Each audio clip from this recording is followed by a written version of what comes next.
मैं काम कर रहा हूँ।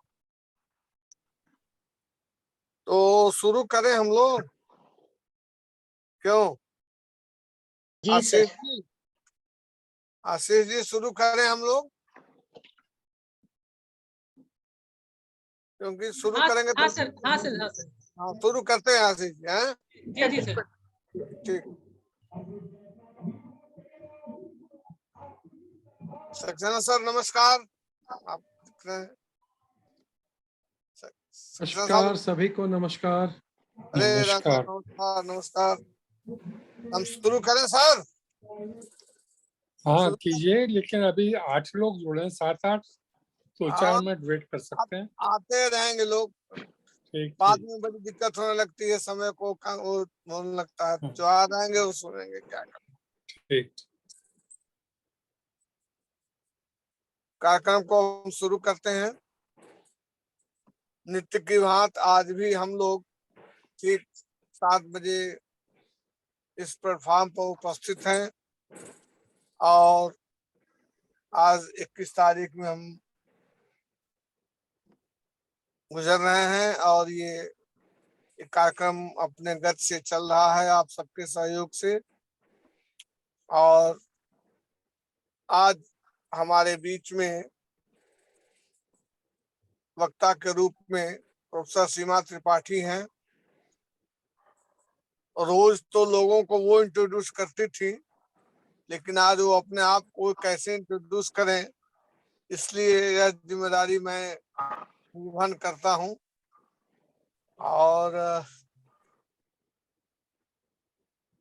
Professor Seema Tripathi Buddha post graduate college Kushinagar, जो गोरखपुर विश्वविद्यालय से संबद्ध है, उसमें कुछ दिनों पहले वे मनोविज्ञान विभाग में एसोसिएट प्रोफेसर थी, लेकिन चंद दिनों पहले उनका प्रमोशन हुआ है और अब प्रोफेसर पद को सुशोभित कर रही हैं। सीमा जी उस विभाग में बड़े ही सक्रियता के साथ उनका योगदान है और गोरखपुर विश्वविद्यालय से मास्टर डिग्री लेने के बाद वो और कई जगहों पर सेवा करने के बाद कुशीनगर में कई वर्षों से वो कार्यरत हैं और एक बहुत टैलेंटेड और एक डायनेमिक टीचर के रूप में वो हैं। और उनके अंदर जो पॉजिटिव क्वालिटीज इतनी ज्यादा हैं कि उनके अंदर कोई निगेटिव क्वालिटीज दिखती ही नहीं है। वो और उनके ऊपर इतनी जिम्मेदारियां, उनकी सिंसियरिटी, पंक्चुअलिटी, हार्ड वर्किंग आदि के नाते इतनी ज्यादा दे दी गई हैं, लेकिन वो उतनी ही सहजता के साथ उनका निर्वहन भी करती हैं। वो इग्नू की कोऑर्डिनेटर हैं। कॉलेज का कोई भी ऐसा कार्य नहीं होगा जिसमें सीमा त्रिपाठी जी का नाम न आता हो, न करती हो, चाहे वो कल्चरल प्रोग्राम हो, चाहे कोई भी हो। तो एक उस कॉलेज के लिए एक बड़ी महत्वपूर्ण व्यक्ति हैं। इसके साथ साथ और भी तमाम वॉलंटरी ऑर्गेनाइजेशन से भी जुड़ी हुई हैं। कुछ एनवायरमेंटल के एनवायरमेंट से रिलेटेड एनजीओज हैं, कुछ भारत विकास परिषद जैसी संस्थाएं हैं, उनसे भी सामाजिक कार्यों में जुटी रहती हैं। और सबसे महत्वपूर्ण यह बात है कि ये इनकी जबान पर नो नहीं है, कोई भी दायित्व दीजिए बड़े साहस को स्वीकार करती हैं। पिछले बार हमने जो सीरीज चलाई थी, उस सीरीज की कन्वीनर यही थी। इस बार भी हमने शुरू किया तो इन्होंने ही इनको मॉडरेटर का दायित्व दिया गया और उन्होंने बड़े साज भाव इसको निर्माण किया। विभाग के सभी लोगों को साथ एक अच्छा सामंजस्य बना करके कार्य कर रही हैं। एकेडमिकली बहुत साउंड है, मेथोडोलॉजिकली बहुत साउंड है, और हम भी उम्मीद उनसे ये किए हुए हैं कि आगे चल करके इनका सहयोग तो मिलेगा ही, तो सहयोग हम लोग ले ही लेंगे। और निश्चित रूप से ये हम लोगों का अपना जो कार्यक्रम है, अपने जो क्रियाकलाप हैं, उसमें इनका सक्रिय भूमिका रहेगी। इन शब्दों के साथ समय को देखते हुए मैं सीमा जी को आमंत्रित करता हूं कि आज वे अपना व्याख्यान प्रारंभ करें। उसके बाद दूसरा व्याख्यान तरुणा जी का है, हिसार से हैं। तो सीमा जी आप आए और अपने वक्तव्य शुरू करें। डॉक्टर सीमा त्रिपाठी जी। बहुत धन्यवाद सर। सर मेरी आवाज आ रही है? आ रही है, आपकी आवाज आ रही है। बहुत धन्यवाद आवाज सर। क्लियर है। आप सबको नमस्कार। नमस्कार।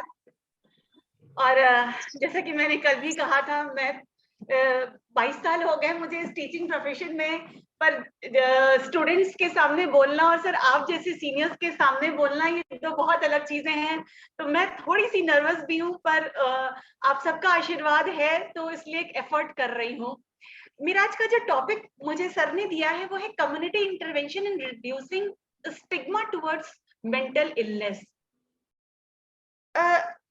स्टिग्मा हमें यहीं से समझ में आएगा, मेंटल इलनेस के प्रति जो स्टिग्मा है हमें यहीं से समझ में आता है कि हम जब समाज में जाकर के मेंटल हेल्थ की बात कर रहे होते हैं, इलनेस तो छोड़ दीजिए, when we talk about mental health, तो जैसे ही ये शब्द मेंटल जुड़ता है, लोग इतने रिलक्टेंट हो जाते हैं बात करने के लिए। उनके एक्सप्रेशंस, बॉडी लैंग्वेज ऐसे चेंज होता है जैसे हम पता नहीं कौन सी दुनिया की बात कर रहे हैं। फिजिकल इलनेस की बात की जाए तो लोग सिंपैथाइज भी करते हैं फिजिकली इन लोगों के साथ, उनकी बात भी सुनते हैं, समझते हैं और उनको एक्सेप्ट करने के लिए भी तैयार रहते हैं। पर मेंटल शब्द ऐसा लगता है जैसे बहुत ही कोई खराब बात कर दी गई हो। यहीं से समझ में आता है कि आज भी हमारे समाज में मेंटल हेल्थ को लेकर के, मेंटल इलनेस को लेकर के कितना ज्यादा स्टिग्मा है। आंकड़े बताते हैं कि यूथ, हमारा जो 16 से लेकर के और 30 साल 35 साल तक का जो यूथ है, उसमें ये प्रॉब्लम्स बहुत ज्यादा हैं। और अडल्ट्स में भी, जो जिन अडल्ट्स को लेटर ईयर्स में किसी भी तरह की मेंटल इलनेस होती है, वो ये एक्सेप्ट करते हैं कि पहला एक्सपीरियंस उनका उनके एडोलेसेंस या अर्ली अडल्टहुड में ही उनको हुआ था। तो यूथ में ये प्रॉब्लम सबसे ज्यादा है, लेकिन उसके बाद भी यूथ भी बात नहीं करता है। बात करना तो छोड़ दीजिए, एक्सेप्टेंस तक डेवलप नहीं हो पा रही। और स्टैटिस्टिक्स बताती हैं कि मात्र 7.3% लोग किसी भी तरह की हेल्प सीख करते हैं। हेल्प सीख क्यों नहीं करते हैं? एक तो बहुत बड़ा कारण, जिस पे हम लोग पहले भी चर्चा कर चुके हैं, अवेलेबिलिटी और असेसिबिलिटी ऑफ मेंटल हेल्थ, ये एक बहुत बड़ा रीजन है। हमारे यहाँ आज भी आसपास, स्पेशली छोटे शहरों में, साइकियाट्रिस्ट तो फिर भी मिल जाएंगे, पर psychologist, counsellors, mental health workers का बहुत अभाव है। और अगर हैं भी तो वो असेसिबिलिटी उनके लिए बहुत मुश्किल हो जाती है। तो एक अवेलेबिलिटी और असेसिबिलिटी तो एक कारण है कि लोग मेंटल हेल्थ के लिए हेल्प सीख नहीं कर पाते हैं। पर दूसरा एक बहुत बड़ा कारण उससे जुड़ा हुआ स्टिग्मा है। एक्सेप्टेंस ही नहीं डेवलप हो पाती है। Acceptance, individual who is facing some kind of mental problem, acceptance in the near and dear ones, the significant ones, उनमें भी acceptance नहीं डेवलप हो पाती है। बाकी हम सोसाइटी और लार्जर सिनेरियो की तो बात छोड़ ही दे, जो व्यक्ति फेस कर रहा है वो खुद एक्सेप्ट नहीं करना चाहता है, सिर्फ इस स्टिग्मा की वजह से। और अगर थोड़ी एक्सेप्टेंस बनती भी है तो किस रूप में बनती है? हम उसको किसी रिलीजियस कॉज के साथ जोड़ देते हैं। पिछले जन्म का पाप होगा, उसकी सजा मिल रही है। वो मेंटल इलनेस नहीं है, वो पाप की सजा है। पहला चीज तो डिनायल है, वो तो देखने को मिलता ही है। डिनायल के बाद कुछ इस तरह का कारण, कई बार विक्टिमाइजेशन इतना ज्यादा होता है कि लोग एक्सेप्टेंस डेवलप नहीं करना चाहते। देखो देखो पागल जा रहा है, अरे देखो वो तो पागल है, अरे उसके घर में एक तो फलाने पागल है। इस तरह का विक्टिमाइजेशन, ये सारी चीजें हैं जो एक्सेप्टेंस को रोकती हैं। और स्टिग्मा दोनों ही लेवल पर देखने को मिलता है, पब्लिक या सोशल स्टिग्मा भी और पर्सनल स्टिग्मा भी, इंडिविजुअल स्टिग्मा भी बहुत ज्यादा है मेंटल हेल्थ को लेकर के, मेंटल इलनेस को लेकर। पब्लिक स्टिग्मा की हम बात करें तो इंटर रिलेटेड प्रॉब्लम्स हैं, नॉलेज के लेवल पर, एटीट्यूड के लेवल पर और बिहेवियर के लेवल पर, तीनों ही लेवल पर लोगों में अवेयरनेस की कमी है।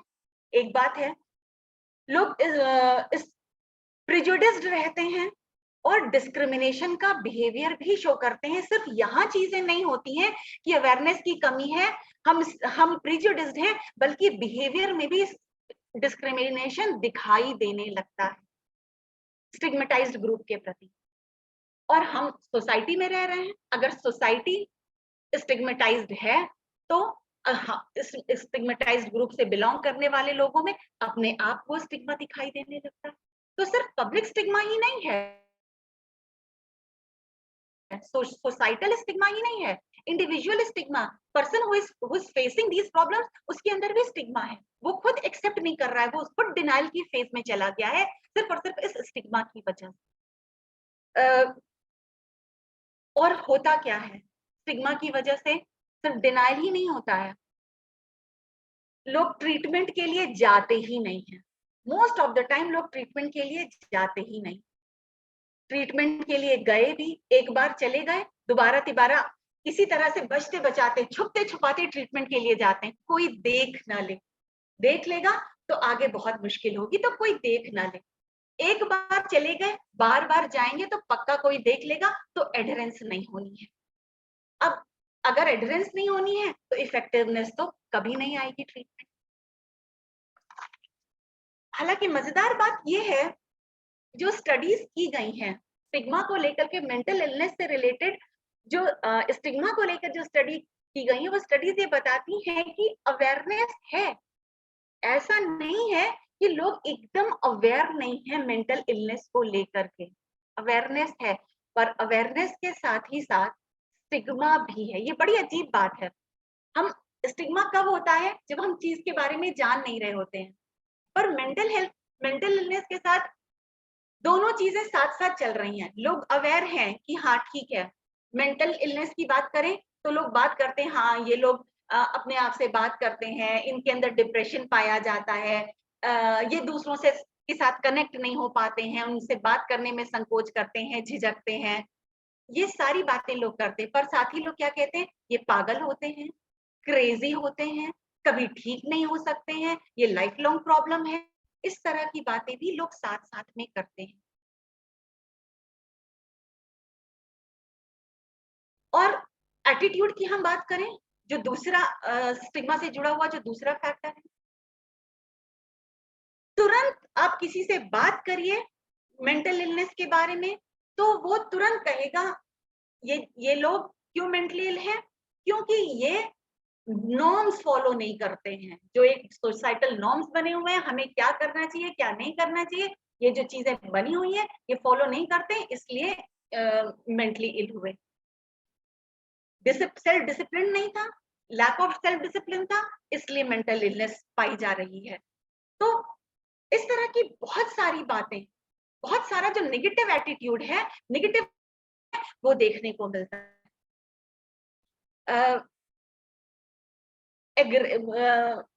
लोग कहते हैं कि नहीं नहीं इनसे दूर रहना है। क्यों दूर रहना है? क्योंकि ये अनप्रेडिक्टेबल होते हैं, ये एग्रेसिव होते हैं, इनके अंदर सेल्फ कंट्रोल नहीं पाया जाता है, इसलिए इनसे दूर रहना है। और बिहेवियर में एकदम साफ परिलक्षित होती है। फिर ये सारी बातें लोगों के बिहेवियर में एकदम स्पष्ट रूप से परिलक्षित होती है।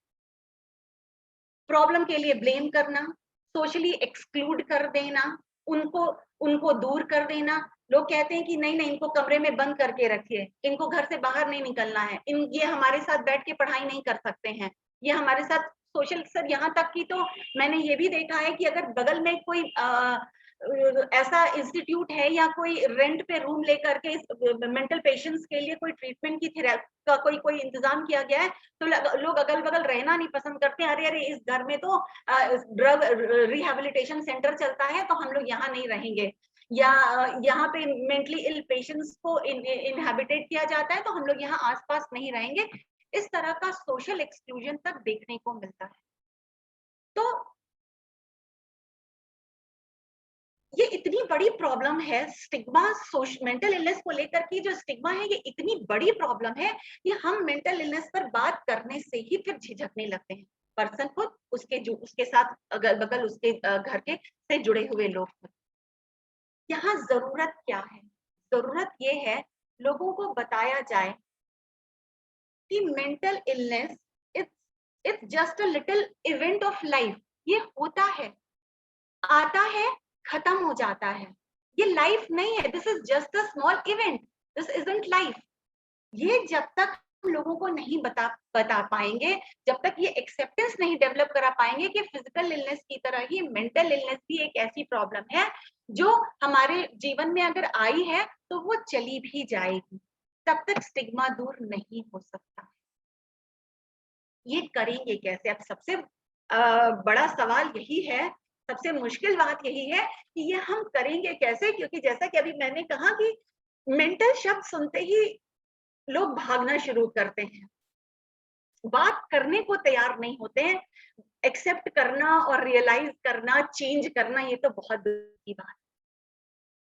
तो मुझे लगता है शुरुआत इसी नॉलेज से करनी पड़ेगी। जो मिसकंसेप्शंस हैं मेंटल हेल्थ को लेकर के, हमको पहले उन मिसकंसेप्शंस को तोड़ना पड़ेगा। लोगों को बताना पड़ेगा कि वास्तव में मेंटल इलनेस क्या है। बताएंगे कैसे? क्योंकि लोग आपको सुनेंगे, तभी तो आप बताएंगे। 2-3 स्ट्रैटेजीज जो मुझे समझ में आती हैं, जो मैंने अपने एक्सपीरियंस से या और लिटरेचर पढ़ करके जो समझा है, नॉलेज चेंज करनी पड़ेगी। लोगों का जो लोगों में अवेयरनेस बढ़ानी पड़ेगी। अवेयरनेस बढ़ाने के 2 तरीके हो सकते हैं। एक तो अवेयरनेस हम रेज करें घर घर जाकर, कम्युनिटी में जाकर, या छोटे छोटे ग्रुप्स में जाकर के। जब आप बच्चों से बात करिए, स्टूडेंट से बात करिए, तो अवेयरनेस का सबसे अच्छा तरीका उनको क्या समझ में आता है कि वो यूट्यूब पर जाएं, वो गूगल पर जाएं। तो अवेयरनेस रेज करने के लिए अगर ओपन डायलॉग्स का हम कोई सिस्टम तैयार कर सकें, ओपन डायलॉग करें, खुलकर सिर्फ बात करें। हम आपको चेंज करने नहीं आए हैं, सिर्फ हम आपकी सुनने आए हैं। आप बताइए आप मेंटल हेल्थ से, मेंटल इलनेस से क्या समझते हैं। एक ओपन डायलॉग, और उन लोगों को अगर ग्रुप में जोड़ा जाए जो किसी तरह के मेंटल हेल्थ प्रॉब्लम्स का शिकार रहे हैं, वो अगर मेंटल हेल्थ के बारे में ओपन डायलॉग करें, तो शायद लोगों को ज्यादा बात समझ में आए। एक सामान्य व्यक्ति जब वो बात करता है तो लोगों में एक्सेप्टेंस उस तरह से डेवलप नहीं होती है, लेकिन जब एक मेंटल इलनेस का व्यक्ति बात करता है, जैसे जब बहुत सारे सेलिब्रिटीज हैं, जब वो बात करते हैं और हम उनको देखते हैं कि अरे हाँ, ये तो आज की डेट में बिल्कुल नॉर्मल है, बिल्कुल ठीक है, तो एक्सेप्टेंस ज्यादा डेवलप होती है। तो ओपन अगर डायलॉग हम करें उन लोगों को जोड़ करके जो किसी तरह की मेंटल इलनेस से ग्रस्त रहे और आज रिकवर करके नॉर्मल लाइफ जी रहे हैं, तो वो ज्यादा इफेक्टिव होगा अवेयरनेस बिल्डिंग में।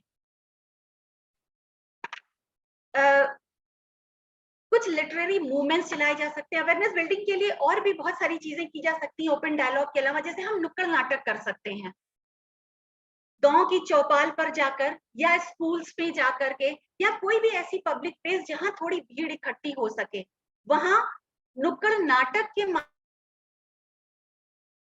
माध्यम से भी अवेयरनेस बिल्डिंग की जा सकती है। क्योंकि हमारा उद्देश्य सिर्फ लोगों को ये बताना है कि मेंटल इलनेस कोई स्टिग्मा नहीं है, it's just like physical illness. तो नुक्कड़ नाटक के माध्यम से भी लोगों में अवेयरनेस बिल्ड की जा सकती है, एक्सेप्टेंस एटलीस्ट डेवलप किया जा सकता है।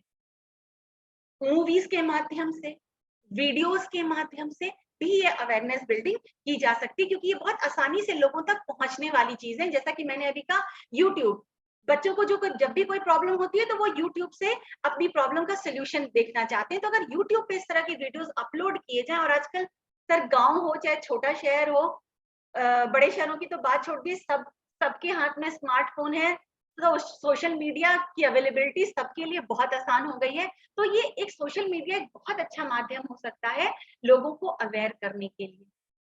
अवेयरनेस बिल्डिंग के साथ साथ हम कुछ लिटरेसी मूवमेंट्स भी चला सकते हैं, और बहुत सारी जगहों पे इस तरह के लिटरेसी मूवमेंट्स चला करके उनकी इफेक्टिवनेस को चेक भी किया गया है।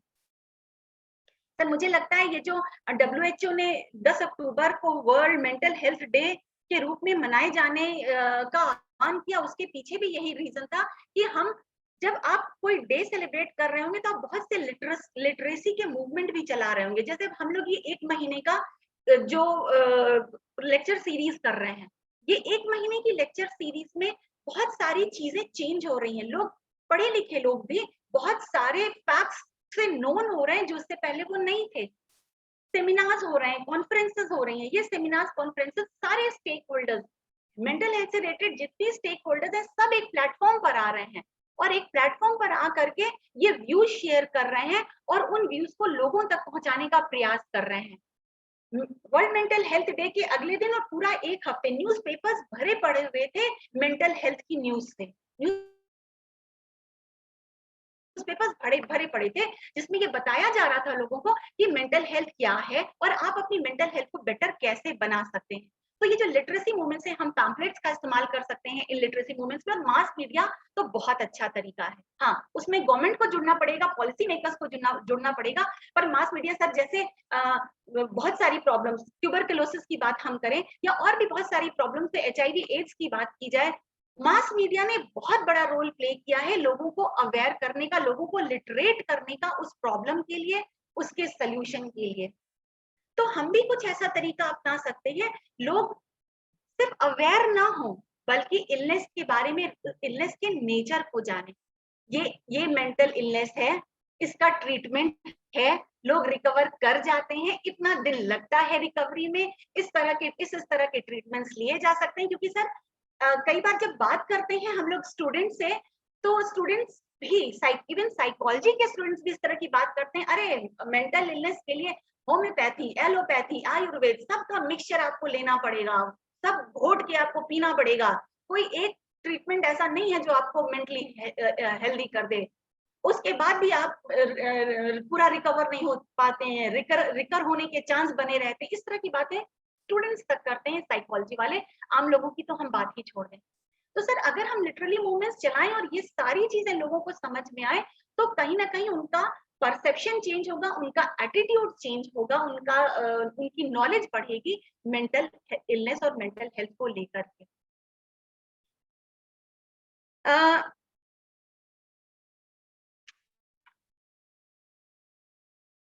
दूसरी चीज सर, हम एटीट्यूड कैसे और चेंज कर सकते हैं।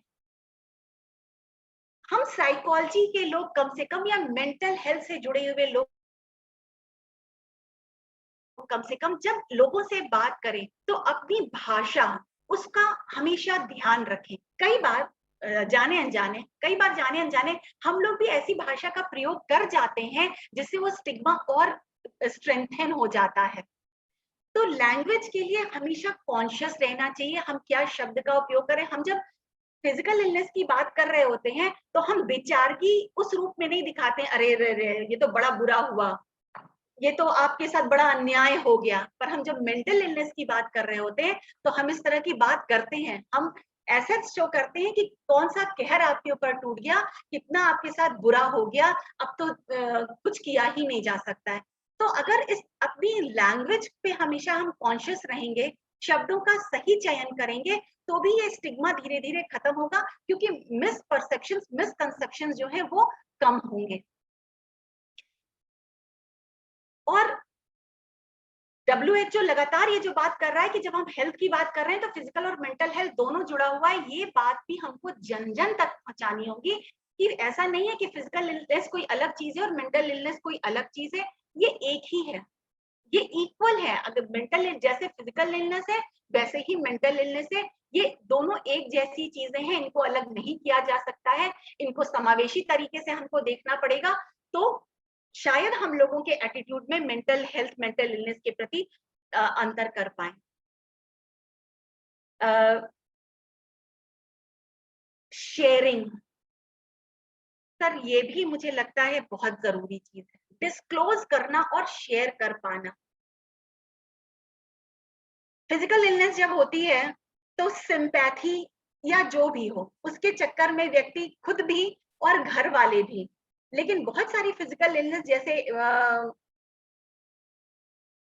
ट्यूबरकुलोसिस या HIV एड्स को लोग छुपाते हैं, मेंटल इलनेस को तो बिल्कुल छुपाते हैं, एकदम शेयर नहीं करना चाहते हैं, बिल्कुल डिस्क्लोज नहीं करना चाहते हैं। पर अगर एक बड़े मंच पर आकर के हम वो शेयर करें और डिस्क्लोज करें कि हाँ, मैंने सफर किया है, मुझे मेंटल हेल्थ की प्रॉब्लम रही है, but now I am here with you और अब मैं एकदम ठीक हूँ।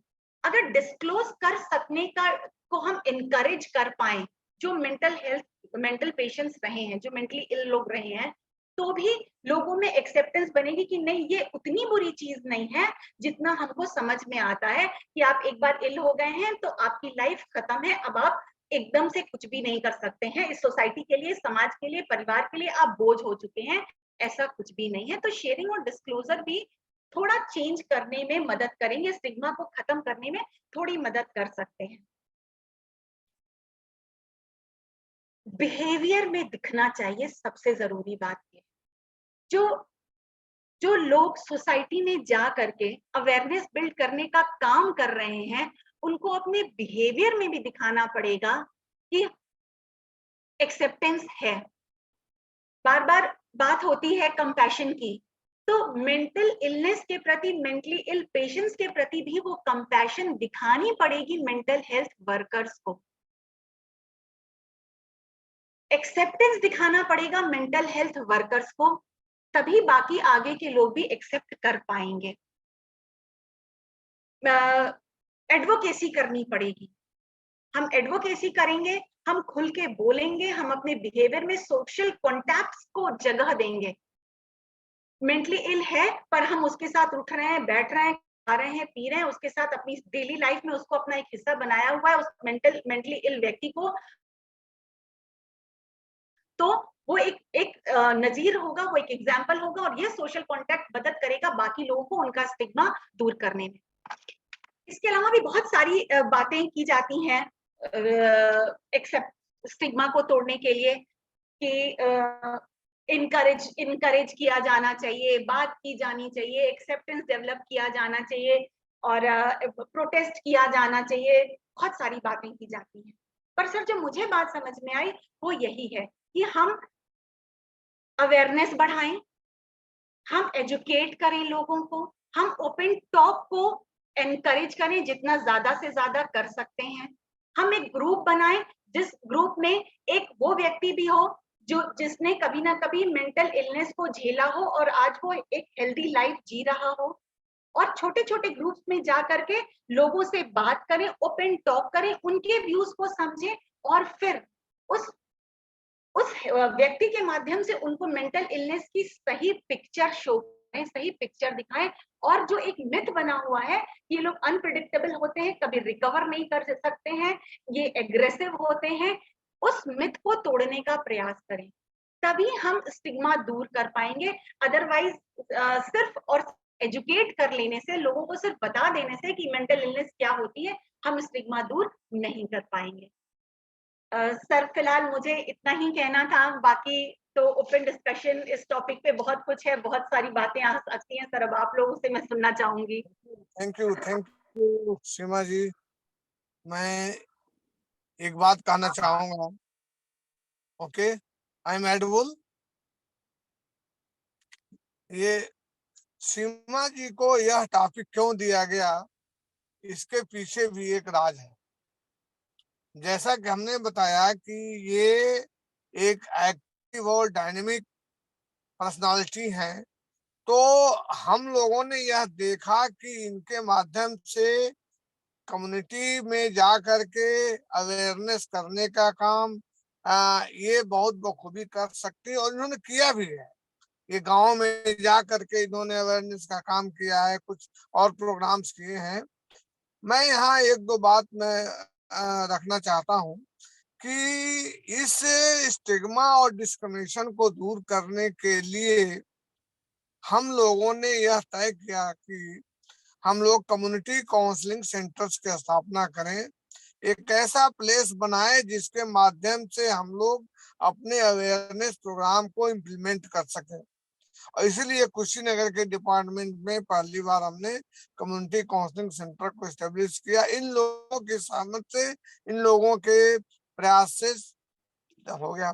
अब हम लोगों का अगली जो स्ट्रेटेजी है कि हम उसके माध्यम से हम लोग लोगों के बीच में जाएंगे।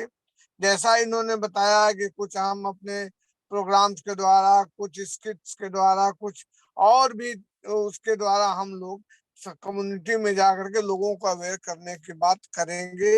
ये हम लोगों ने प्लान किया है। हमने अभी हमारी आशीष पांडे जी से बात हो रही थी कि हम ये जो कम्युनिटी काउंसलिंग सेंटर्स हैं उनके माध्यम से हम हेल्पलाइन के रूप में भी हम काम कर सकते हैं। लोगों को ये पता ही नहीं है कि अगर कोई मेंटली इल है तो हम कहाँ जाएं, किसी को पता नहीं है। मैं आपसे बताऊं, जब हम टीचिंग में रहे हैं और हम जब स्टूडेंट से भी पूछते रहे हैं, क्लिनिकल साइकोलॉजी के स्टूडेंट से पूछते रहे हैं कि ये बताओ तुम्हारे आसपास कोई अगर मेंटली इल पर्सन है और वह तुमसे कोई पूछता है कि हम क्या करें तो कहाँ जाओगे, क्या बताओगे उनको? तो कहता है साहब हम तो बस दो ही जगह जानते हैं, आगरा और रांची। हमने कहा बताओ कि तुम यहाँ पर, तुम कुशीनगर के पास के लड़के हो और तुम सजेस्ट कर रहे हो आगरा और रांची, और हर आदमी केवल मेंटल इलनेस के लिए दो ही स्थान जानता है, आगरा और रांची। बताओ पूरे उसमें कैसे ये दो सेंटर्स इस प्रॉब्लम को डील कर सकते हैं? तो सबसे जरूरी तो जो साइकोलॉजी के लोग हैं उनको भी इस बात के लिए, जो स्टूडेंट्स हैं, कम से कम हम स्टूडेंट्स की बात करते हैं कि स्टूडेंट्स सीधे गांव से जुड़े हुए हैं, तो हर उनसे जुड़े हुए हैं, उनको भी हम इस बात के लिए तैयार करें, उनको बताएं कि तुम कहाँ अप्रोच करोगे। जैसे मान लीजिए हम कुशीनगर में हैं तो हमको मालूम होना चाहिए कि अगर कोई व्यक्ति मानसिक रूप से अगर वह इल हुआ तो कहाँ जाएगा। तो हमको मालूम होना चाहिए कि बगल में गोरखपुर है।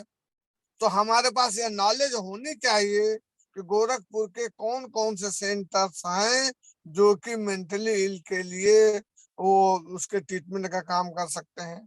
और सीरियस अगर हैं तो वो जो साइकियाट्री डिपार्टमेंट्स हैं उनमें जा सकते हैं। तो ये पहले तो साइकोलॉजी के लोगों को ये एक नॉलेज का उनको रखना जरूरी होगा ताकि लोगों को वो जा करके बता सके ऐसी स्थिति आती है तो, या अगर सामने पढ़ते हैं तो उनको सजेस्ट कर सकते हैं कि अच्छा है आप यहाँ पर चले जाइए।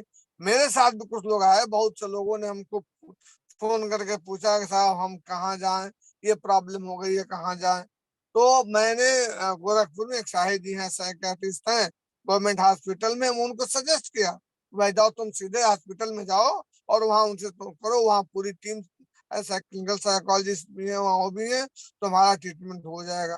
तो ये जरूरी है कि इसीलिए कम्युनिटी काउंसलिंग सेंटर्स को हम एक रेफरल सेंटर के रूप में हम डेवलप करने की बात सोचते हैं कि उनके पास अपनी हेल्पलाइन रहे वो, और वहां पर लोग जाने कि हाँ यहाँ जा करके हम अपनी जानकारी प्राप्त कर सकते हैं। तो ये कुछ चीजें हैं। स्टिग्मा तो इतनी जबरदस्त है कि अगर किसी घर में, मैंने जौनपुर में हमने एक प्रोजेक्ट किया था उसमें देखा था कि मेंटली रिटायर्ड चाइल्ड को उस घर के एक कोने में रस्सी में बांध करके रखा जाता था, कपड़ा उसके ऊपर डाल दिया जाता था ताकि कोई जान ना पाए कि इस घर में कोई मेंटली रिटायर्ड चाइल्ड है। क्योंकि वह अगर जान जाएंगे लोग तो हमारे घर में शादी ब्याह सारी चीजें, पूरी फैमिली ही स्टिग्मेटाइज्ड हो जाएगी। तो इस तरह से उसको फिर जा करके समझा करके बुझा करके बता करके उनको उस बच्चे को लिया करके किसी उस इंस्टीट्यूशन में उसको स्ट्रेच किया गया तब जाकर। तो ये स्टिग्मा तो है इस समाज में, लेकिन वो रहेगा भी। अभी भी आप जाइए ना, देखिए मजार पर कितनी भीड़ लगती है। जब कोई बीमार पड़ता है तो तंत्र मंत्र का सहारा लिया जाता, आज भी है। तो उसको हमको दूर करने के लिए कुछ प्रयास तो करने ही होंगे।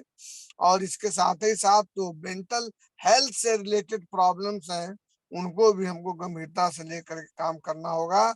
और जो कल से हम लोग जो चर्चा पीछे से कर रहे हैं कि जो स्ट्रेस है, एंजाइटी है, डिप्रेशन है, और तमाम जो इस तरह के डिसऑर्डर्स हैं बच्चों में, एडोलसेंट्स में, यंग में, एडल्ट्स में, वो उसको हमको डील करना पड़ेगा। जो एडिक्शंस की प्रॉब्लम है आजकल, सबसे बड़ी समस्या तो एडिक्शन की हो गई है। आप गांव हो, चाहे कस्बा हो, चाहे शहर हो, चाहे कोई भी हो, वहां सबसे बड़ी समस्या तो एडिक्शन की है, अल्कोहल एडिक्शन की है। मैंने एक उदाहरण में देना चाहूंगा कि जौनपुर में एक प्रोजेक्ट हमने दिया था एक बच्चे को कि ड्रग एब्यूज प्रॉब्लम इन, वो इंजेक्टिंग ड्रग यूजर्स थे। हमने कहा कि यहाँ पर इंजेक्टिंग ड्रग यूजर्स कहाँ से आ जाएंगे। हमारे मन में था कि ये तो ड्रग लेने वाले इंजेक्शन से तो सब नॉर्थ ईस्ट में है या साउथ में है। पता चला कि वहां पर देखते देखते 100 इकट्ठे हो गए कि सब तो इंजेक्शन से नशा लेते हैं उस छोटी सी जगह पर, एक बैकवर्ड जगह पर। तो यह भी एक प्रॉब्लम है, तो उसको भी हमको ही डील करना पड़ेगा। तो इसमें हमारे मनोवैज्ञानिकों का सबसे बड़ा योगदान होगा। और हम सब जब जागरूक होंगे तभी हम लोगों को जागरूक कर पाएंगे। तो ये हमारा जो मुहिम चल रही है, इस मुहिम के अनुसार हम आगे चल करके एक मैन पावर तैयार करना चाहते हैं जो कि कम्युनिटी में जाए, लोगों के बीच में जाए और उनको अवेयर करें, उनकी समस्याओं के समाधान में अपनी सहभागिता प्रस्तुत करें। अब कैसे यह मैन पावर डेवलप होगा, क्या हमारी स्ट्रेटजी होगी, इसकी तो हम लोग आगे सोच विचार करेंगे। लेकिन जब तक हम खुद अभी तो मुख्य बात यही है कि हमको ही लोग रिकॉग्नाइज नहीं कर रहे हैं। यही बात प्रश्न खड़ा किया गया अब इसके पहले के लेक्चर्स में कि साइकोलॉजिस्ट को ही कोई कुछ मानने को तैयार नहीं है। तो हमको तो पहले अपनी भी रिकॉग्निशन देनी है और उसके साथ साथ हम लोगों को में जा करके हम कुछ उनको सहयोग प्रदान करें। ये हमारी अपनी भूमिका होगी। और सीमा जी ने कुछ स्ट्रेटजीज को बताया, कुछ ये जाती हैं, स्कूलों में भी गई हैं, स्कूलों में जा करके प्रॉब्लम्स को सॉल्व करने में मदद करती हैं। तो इनका प्रयास तो मेरे देखने में बहुत अच्छा रहा है। और भी इस मुद्दे पर हम इनवाइट करते हैं कि कुछ विचार और आए, कुछ स्ट्रेटजीज आए, क्या किया जाए, इस पर बातचीत की जाए। तो सजेशंस के लिए आमंत्रित हैं आप सभी। मैं कुछ हाँ, हस्तक्षेप करूं सर? बिल्कुल बिल्कुल दास साहब, बिल्कुल।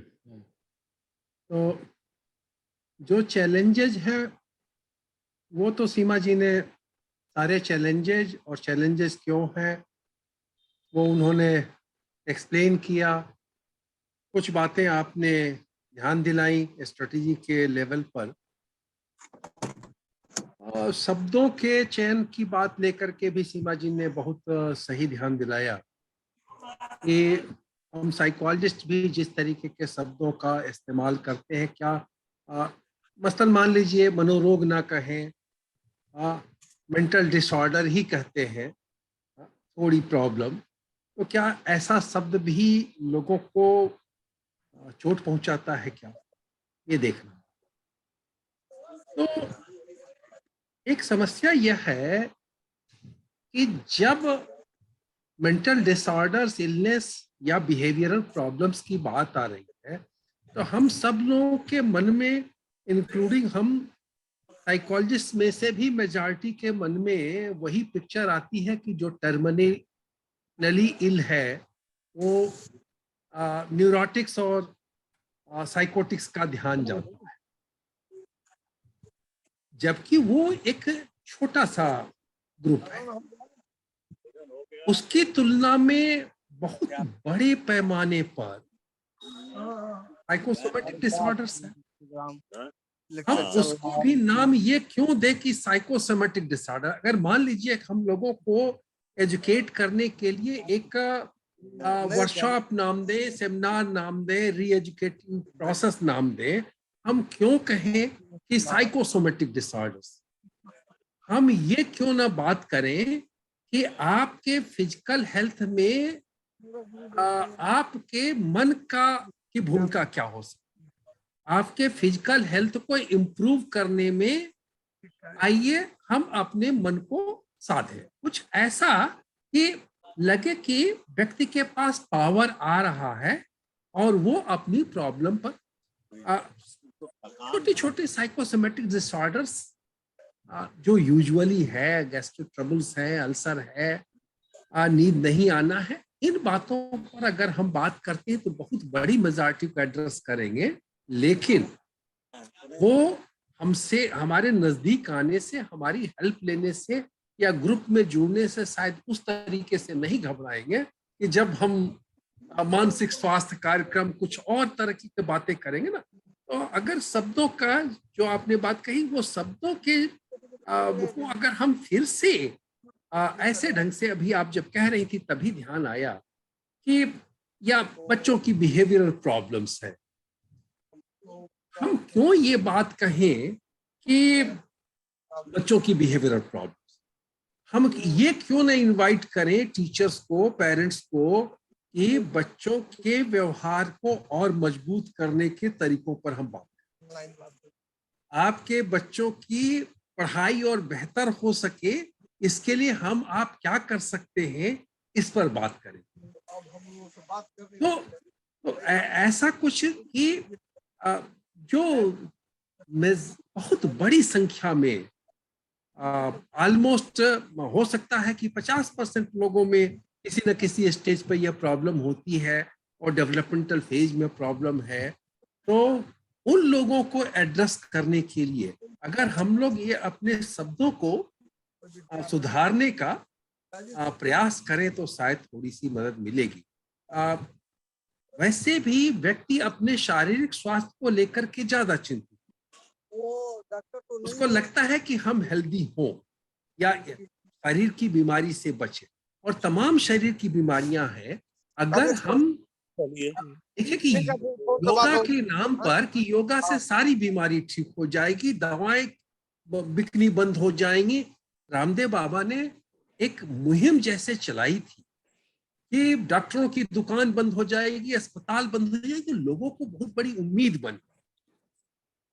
हम उतने अच्छे स्पीकर नहीं, लेकिन ये कि भाई हम आप लोगों को बताना सिखाना चाहते हैं कि आप जो तमाम तरह की बीमारियों के लिए दवाएं दुकान पर जाकर के ऐसे ही दुकानदार से पूछ करके खरीद लेते हैं, उन तमाम दवाओं को खरीदने से आप बच सकते हैं। वो जादू की छड़ी आपके पास है। तो ये कुछ बातें हैं कि आप ही की बात का वो थोड़ा सा विस्तार मैं कर रहा था, और बाकी सर हैं, सुषमा मैडम हैं, आप लोग थोड़ा सा इसको और हाईलाइट करें अपने अपने बातें, क्योंकि एक बात पर हम सोचना शुरू करते हैं तो कुछ बातें ध्यान में आती हैं, हम दूसरे को सुनते हैं तो उस समय लगता है कि हाँ यहाँ पर ये बात को आगे बताई जा सकती है। तो बाकी और लोग हैं, शर्मा जी हैं, सब लोग जो हैं थोड़ा और जोड़े बातों को।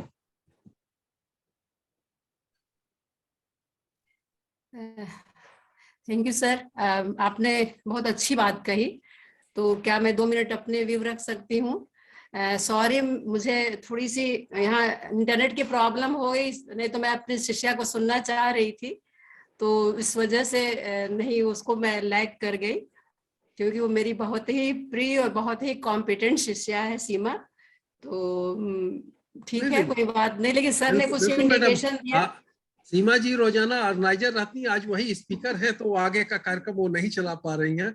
और डॉक्टर रामजी लाल साहब कार में बैठे हुए हैं, तो वो भी नहीं, तो इसलिए आप दिखलाई पड़ी, तो आपकी ओर मैंने नहीं, कोई बात नहीं सर। सर मैं आपकी बात से बहुत सहमत हूँ, और उसी में कुछ पॉइंट को मैं ऐड करना चाहती हूँ, अगर आपने मुझे इनवाइट किया है तो।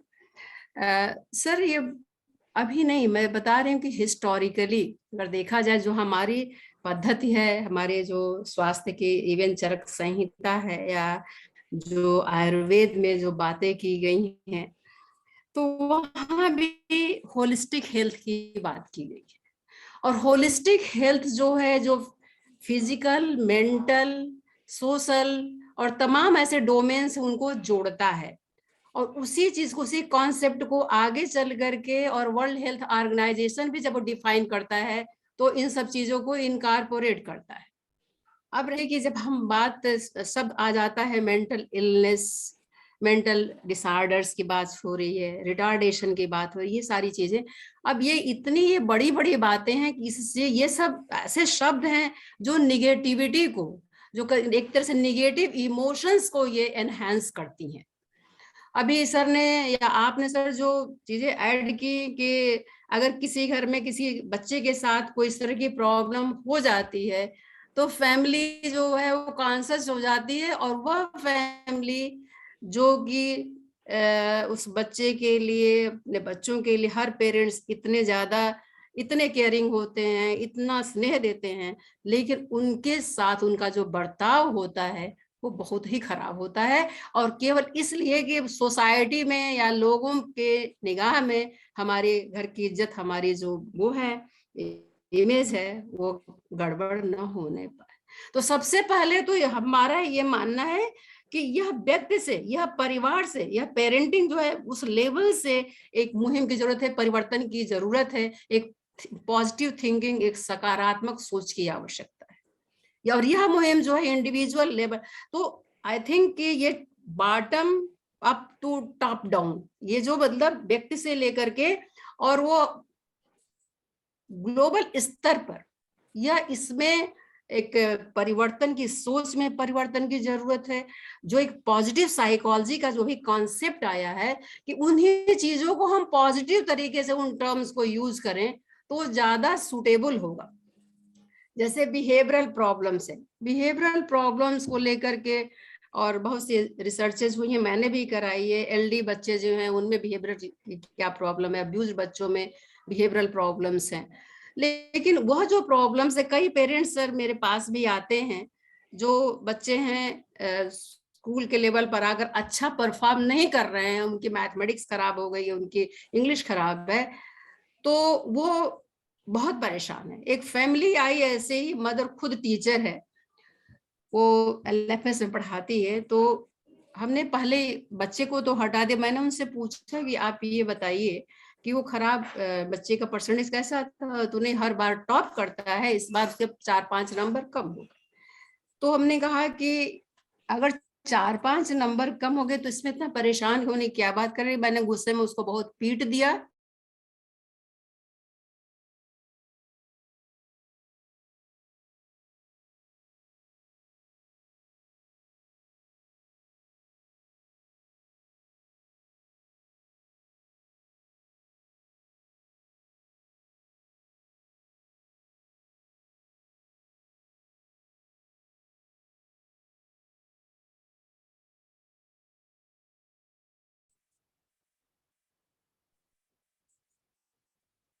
एक्सपेक्टेशन से हमारी जो अधूरी जो हमने नहीं उसको फुलफिल किया है, उस प्रत्याशा को उसके ऊपर थोप देते हैं और इसके वजह से उसको एक तरह से स्टिग्मेटाइज कर देते हैं।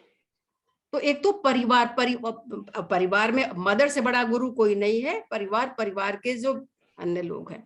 जब हम, कहा भी गया, रॉजर्स ने भी कहा है कि सेल्फ रेस्पेक्ट और पॉजिटिव रिगार्ड की बात की, तो जब हम खुद रिगार्ड देंगे, खुद एक्सेप्टेंस देंगे, तभी सोसाइटी के लोग भी देंगे। तो यह परिवर्तन पारिवारिक स्तर पर लाने की जरूरत है।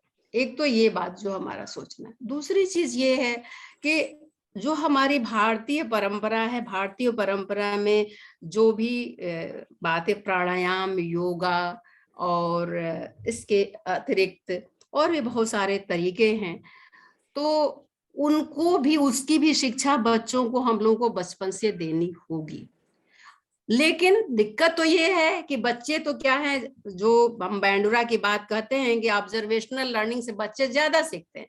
तो जब बड़े ही नहीं कर रहे हैं, इस तरह का अपनी लाइफ स्टाइल को नहीं सेट कर पा रहे हैं, तमाम तरह के स्ट्रेस के शिकार है, खुद ही घर में उस तरह से जैसे चाहिए नहीं कोप अप हो रहा है, तो बच्चा क्या लर्न करेगा।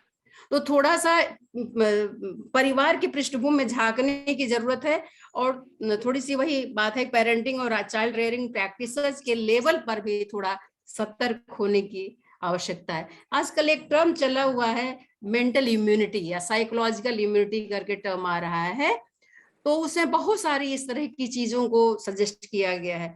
निगेटिव बात को, अभी सर आपने बड़ा अच्छा मुझे लगा कि निगेटिव बात को ही हम पॉजिटिव तरीके से क्यों न कहें। बच्चे ने खराब मार्क्स लाने, या बच्चा किसी से झगड़ करके आता है, तो उसको डायरेक्ट उसको पनिश करने के बजाय उसको हम दूसरे तरीके से उसको समझाएं, उसको ये कहें कि हाँ देखो ऐसा है कि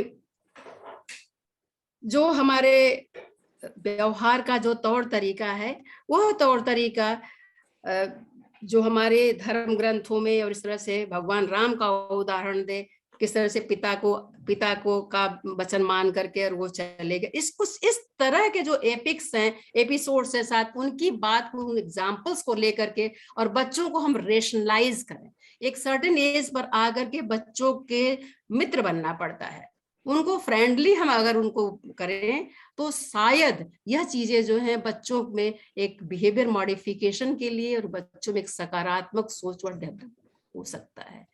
बहुत सारी मेंटल जो प्रॉब्लम्स हैं सर, वो इसीलिए बिहेवियरल थेरेपी कहा जाता है, उनको भी इस तरह से सॉर्ट आउट किया जा सकता है। तो ये हमारा छोटे से जो हमारा जो ऑब्जर्वेशन है, मैंने सीमा को तो मैं सुन नहीं पाई, लेकिन ये कुछ इस तरह की चीजें हैं जो इस पर। और एक और बात जो सक्सेना सर ने उस दिन पॉइंट आउट किया था कि आज भी क्या वजह है कि साइकोलॉजिस्ट इतना सारा कर रहे हैं, बहुत कर रहे हैं, एडजस्टमेंट के लेवल पर भांति भांति की एरिया पर कर रहे हैं, बावजूद उसके जब हम मेडिकल फील्ड में अगर देखा जाए तो उनको हमेशा सेकेंडरी सिटीजन का दर्जा दिया जाता है, उनको वह स्थान नहीं मिलता है। एक वो जो साइकियाट्रिस्ट है जिसने एमबीबीएस किया है, उसके बाद साइकियाट्री उसके स्पेशलाइजेशन करके, तो वही हम लोग जाते हैं। इवन हम लोग भी, जो लोग इस बहुत ही जागरूक है, पढ़े लिखे लोग हैं, वो भी शायद इम्पोर्टेंस उनको पहले दिया जाता है इनके। तो हमको अपना उस स्थान को भी अचीव करना पड़ेगा, एक अच्छे काउंसलर के रूप में, एक अच्छे साइकोलॉजिस्ट के रूप में अपने विषय को, अपने स्थान को मजबूत करना पड़ेगा। So thank you sir. Thank you madam, thank you madam, thank you very much. बहुत अच्छा आपका ऑब्जर्वेशन सर। एक छोटी सी बात, एक छोटा सा एक्सपीरियंस मैं यहाँ शेयर करना चाहूंगी सर। मेरे एक रिलेशन, दूर के मेरे एक रिलेशन में मेरी एक सिस्टर लगती हैं, उनका बच्चा है, थोड़ा सा स्लो लर्नर है। तो सर एक बार वो उनकी मदर इन लॉ बच्चे के साथ मेरे पास आए, तो बातचीत में जब मदर इन लॉ से अकेले में बात कर रही थी सर, तो बातचीत में मदर इन लॉ अच्छी खासी सर पढ़ी लिखी है, और उसके बाद भी उन्होंने कहा कि ये तो सब इसके कर्मों का फल है, सब इसके पाप का फल है जो इसके बच्चे को मिल रहा है। तो सर आज भी पढ़े लिखे तबके में भी फिजिकल इलनेस के लिए लोग कर्म का फल और पाप का फल की बात नहीं करते हैं, पर जहां मेंटल इलनेस की बात होती है वहां तुरंत लोग इस तरह की बात करना शुरू करते हैं, पढ़े लिखे लोग इस तरह की बात करना शुरू करते हैं। तो सर जब तक हम लोग ये इस तरह के कंसेप्शंस को नहीं दूर करेंगे कि फिजिकल इलनेस की तरह ही मेंटल इलनेस, सर लोग या तो पाप का फल बात करते हैं या खानदानी है, जरूर इस खानदान में कोई पागल रहा होगा। बिल्कुल लोग सर इस तरह की बात करते हैं, तो हमको बताना पड़ेगा कि इसका बताना पड़ेगा, कन्विंस करना पड़ेगा। अवेयरनेस में सर हमको ये बात भी जोड़नी पड़ेगी, कन्विंस करना पड़ेगा कि इसका भी बायोलॉजिकल रीजन होता है, सोशियो कल्चरल फैक्टर्स होते हैं, एक्सपीरियंस के कारण बहुत सारे ट्रॉमेटिक एक्सपीरियंस होते हैं जिस कारण से मेंटल प्रॉब्लम्स हो जाती हैं। ये सिर्फ खानदानी नहीं होती है, कर्म का फल नहीं होता है, ये भी इस तरह की अवेयरनेस भी लोगों में डेवलप करना बहुत जरूरी है, तभी ये स्टिग्मा तोड़ पाएंगे हम। बिल्कुल 100% आई एग्री विद यू सीमा, बिल्कुल सही बात कहूं जी सर, आप कमेंट? हाँ सर, बिल्कुल बिल्कुल। सीमा जी का प्रेजेंटेशन बहुत अच्छा था। स्टिग्मा के ऊपर मैं आपको एक इंसिडेंट बता रहा हूँ। मैंने आप कई बार कहा है कि मैं जब रिटायर हुआ था तो मैंने स्कूल इसलिए ज्वाइन किया था कि सर्विस पीरियड में जो हंचेस डेवलप किए थे उनको एम्पिरिकली वेरीफाई करने के लिए। तो 1997 में मैंने एक स्कूल ज्वाइन किया, हरमिलाप मिशन, वो सीनियर सेकेंडरी स्कूल था। वहां पे मैंने एक काउंसलर अपॉइंट किया। 25-30 स्टूडेंट्स, 25-30 पेरेंट्स आए मेरे ऑफिस को घेर लिया, कह रहे हमारे बच्चे क्या पागल है जो आपने साइकोलॉजिस्ट को अपॉइंट किया। ये 97 की बात। तो मैंने उनको समझाया कि हमारा पर्पस ये अगर अच्छे को और अच्छा बनाना है, तो उनकी बात समझ में आई। और आज पोजीशन ये है कि जो जवाहर नवोदय विद्यालय हैं, वहां पे जो काउंसलर्स हैं उनकी इतनी एक्सेप्टेंस है स्टूडेंट्स में भी और टीचर्स में भी, क्योंकि क्योंकि जो स्टूडेंट्स की जो प्रॉब्लम्स हैं वो यानी जो कहते हैं कि सेल्फ डिस्क्लोजर अगर किसी से करते हैं बच्चे तो काउंसलर से करते हैं स्कूलों में। तो अगर स्कूलों में इफेक्टिव काउंसलर्स हों तो जो बार बार बात होती है कि पीपीटी में टी की जरूरत ही ना पड़े अगर पीपी स्ट्रांग हो। तो जो हमारे अमरनाथ राय साहब ने पीपीटी की बात की थी तो उसमें मुझे लगा बहुत अच्छी बात उन्होंने कही, टी की आवश्यकता ही ना पड़े अगर प्रमोशन और प्रिवेंशन स्ट्रांग हो। तो ये जरूरी है। और एक और चीज है, ये इंडिया अंडर डेवलप्ड कंट्री से डेवलपिंग में आया है और डेवलपिंग से जिस दिन डेवलप्ड में आ जाएगा ये प्रॉब्लम्स और बढ़ेंगी। विश्व इस बात का गवाह है कि जो डेवलप्ड कंट्रीज हैं वहां पे ये प्रॉब्लम्स ज्यादा हैं। हम जब अंडर डेवलप्ड थे तो हमारे यहाँ देखिए साइकोटिक प्रॉब्लम्स या गांव में होती थी, शहरों में भी होती थी, पागलपन था। लेकिन ये जो स्ट्रेस, इनसिक्योरिटी, एंजाइटी, डिप्रेशन, ये चीजें हमारे यहाँ बहुत कम थी। और जैसे जैसे सोसाइटी में चेंज आते आ रहे हैं, impact of industrialisation, urbanisation, westernisation, इन सब के इम्पैक्ट से जब हम कुछ यानी अंडर डेवलप्ड से डेवलपिंग में आ गए हैं तो ये प्रॉब्लम्स बढ़ी हैं। और जिस दिन डेवलप्ड कंट्री में आएंगी प्रॉब्लम और बढ़ेंगी। इसलिए सारे स्टेक होल्डर्स को इसे बहुत सीरियसली लेनी चाहिए।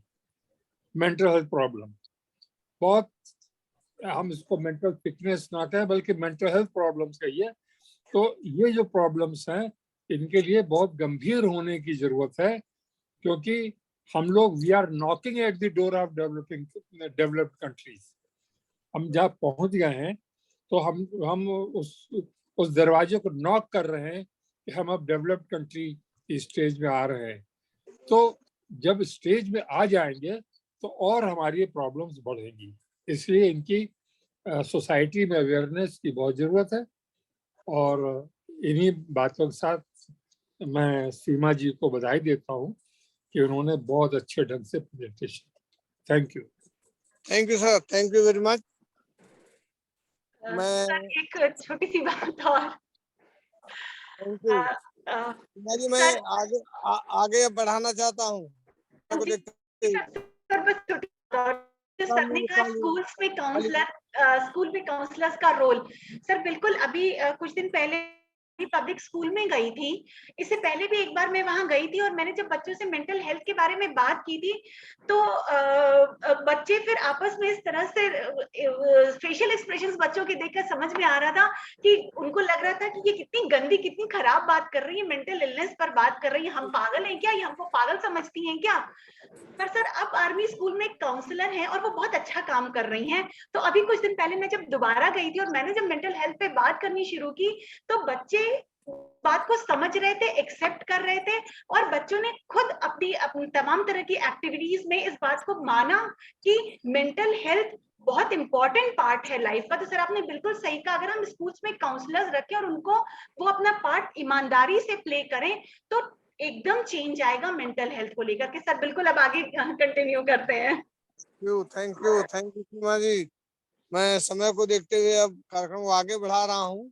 अब आज तो स्पीकर हैं इसलिए आपको हम मॉडरेटिंग के लिए नहीं कहूँगा, मैं खुद मॉडरेटिंग कर दे रहा हूँ। अगली स्पीकर हमारे साथ हैं डॉक्टर तरुणा।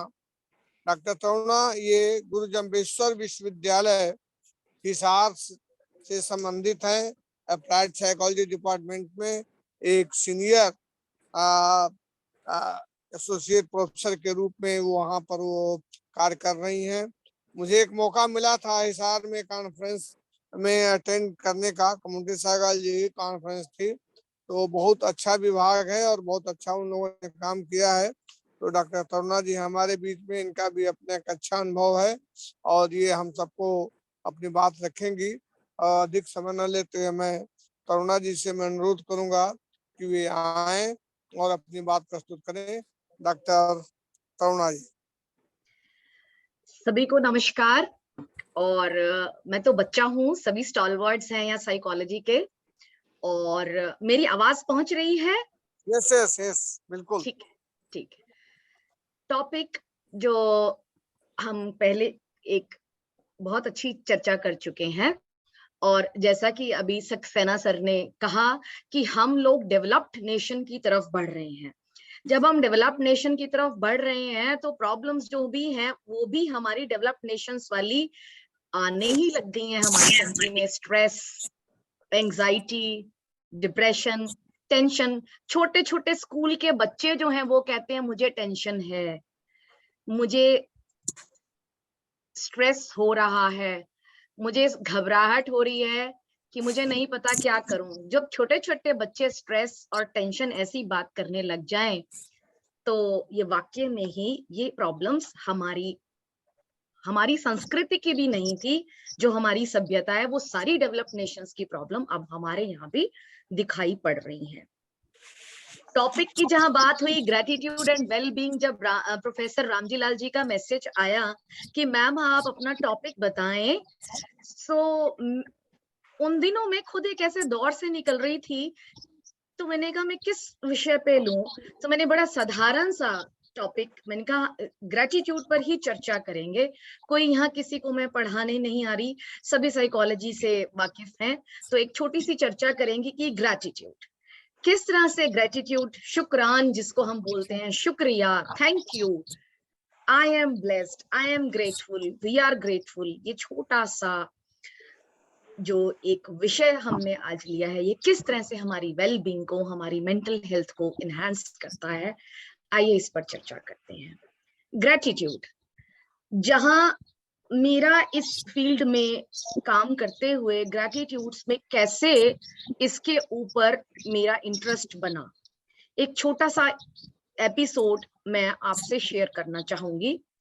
मैं एक यूनिवर्सिटी में पहले काम करती थी, वहां मेरे कुलीग भी थे, he was the chairperson of the department. एक दिन कहते तरुणा जो भी आता है मेरे गले में काम डाल दो, बहुत काम है, बहुत काम है। मैंने कहा सर शुक्र मनाइए आपके पास काम है, आप ये बताइए, शुक्रिया मानिए, शुक्रिया जानिए, शुक्रिया कीजिए, बी थैंकफुल कि आपके पास काम है। देश की ऐसी आबादी है जो बेरोजगार है, जिसके पास काम नहीं है, and we are getting handsome. So अगले दिन वो जब सुबह मुझे मिलते हैं ऑफिस में तो कहते हैं तरुणा मैडम आपने कल जो कहा मैंने वाकई में ही सोचा और सच्ची में वी आर थैंकलेस। मैंने कहा सर हम थैंकलेस हैं, जो हमारे पास है जिस दिन हम उसको पहचान लेंगे और थैंकफुलनेस की तरफ बढ़ेंगे ना, उस दिन आपको परेशानी नहीं होगी, उस दिन आपको काम काम नजर नहीं आएगा। आइए इस छोटी सी उसके साथ शुरू करते हैं ग्रेटिट्यूड के ऊपर। Gratitude, feeling of being grateful और of wanting to give you thanks to somebody. कोई नई चीज नहीं है, फिलॉसफी से लेकर अगर हम बढ़े, हर ग्रंथ में, हर तरफ, हर जगह, whether it be Hinduism, Christianity, Buddhism, Judaism, Islamism, हर तरफ ग्रेटिट्यूड की बात करी गई है। हर जगह हमें ये हमारे संस्कारों में, हर कल्चर में कहा गया है कि बी थैंकफुल, बी थैंकफुल। और मुझे लगता है कि जो छोटी छोटी प्रॉब्लम्स जो आ रही हैं ना, आज पूरा वर्ल्ड पॉजिटिव साइकोलॉजी शुरू कहाँ से हुई? वेस्टर्न वर्ल्ड से। इसकी शुरुआत कहाँ से हुई? वेस्टर्न वर्ल्ड से। जब उन्होंने ये एहसास किया कि नहीं, जितनी भी प्रॉब्लम्स आ रही हैं, स्ट्रेस की, डिप्रेशन की, एंजाइटी की, कहीं ना कहीं रूट क्या है? लोग डिविएट हो रहे हैं, they are becoming thankless, they are not counting their blessings, they are not forgiving. ये बेसिक चीजें थी। हमारे यहाँ तो सदा से ही हमें बचपन से पढ़ाया गया है, क्षमा बढ़न को चाहिए, बी थैंकफुल, शुक्रिया कीजिए, शुक्रान, आगे बढ़िए। सो वहां से इसका रिकॉग्निशन हुआ that we need to work on these character strengths. फिर ग्रेटिट्यूड को लेकर के इसको अंडरस्टैंड करने को जब हम बात करते हैं, it's a feeling of appreciation of what is valuable, कि हमें जो मिला है, सबसे पहले जो हमें मिला है, हमें ये जीवन मिला है, we should be thankful, we should express our thanks to each and everyone, we should acknowledge.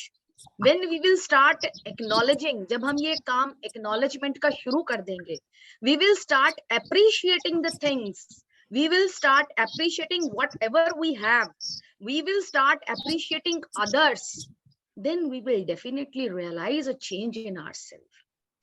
Gratitude को different perspective से समझने की कोशिश करी गई है। कुछ लोग इसको emotion मानते हैं, gracious, thankful, pleasing. Some people, some philosophers, some psychologists, they consider it as a emotion. It has to do with kindness, generosity, gift, the beauty of giving and receiving, and recognizing that what you have received. Gratitude को एक attitude भी मानते हैं। तभी आजकल आप देखिए, internet भरा हुआ है मोटिवेटिंग वीडियो से, power of gratitude, the gratitude parent of all virtues, attitude of gratitude, make it an attitude. Some people, they think, some philosophers, some psychologists, they say that जहाँ gratitude trait है, they have the attitude of gratitude. They express gratitude in each and every sphere of life, for each and every moment in their life. And some psychologists, some philosophers, some researchers, they consider gratitude as a virtue and moral virtue trait. They conceive it as a moral virtue trait. Trait, disposition. Trait, virtue, they consider it as a virtue. And contemporary psychologists, they treat gratitude as a moral virtue. It's a moral virtue, diverse social, moral and cognitive process. And सबसे ज्यादा जो gratitude में काम हुआ एमंस का और मक्लू का, उन्होंने 2 stages बताए gratitude की. Firstly, acknowledging gratitude, feeling of gratitude in one's life, state of gratitude, when we say yes to life, when we accept our life as it is, means like we are accepting our life, means we are thankful, we are grateful for the God who has given this life. Secondly, gratitude is recognizing that some of the sources of this goodness lie outside the self. कुछ ऐसा भी है जो इस self से बाहर है, जो बाहर से हमें मिल रहा है, फूल हैं, पौधे हैं, इतना कुछ है. We should identify, we should appreciate them, we should acknowledge thanks. Trait and state. Gratitude is both a trait and a state. Trait, when you start practicing gratitude as a part of their daily life, जितने भी research है ना gratitude के field में, वो 2 ही perspectives पे है, as a trait and a state. State is short-term experience of gratitude response, when you feel yes, and the trait is when you, in the trait पे individual differences हैं, कोई कैसे gratitude को accept करा है, किसी में वो कम है तो किसी में वो ज्यादा है. इसके पीछे रिसर्च है, बहुत रिसर्च हो रही है. Forgiveness, savouring, there are strategies, they are exploring the strategies. आज का इश्यू यही है. छोटा सा बच्चा कहता है आई am not happy.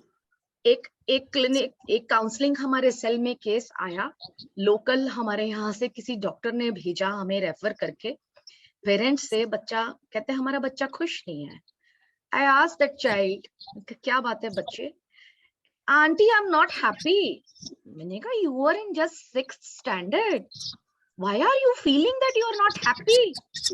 Aunty I don't have PlayStation, that's why I am not happy.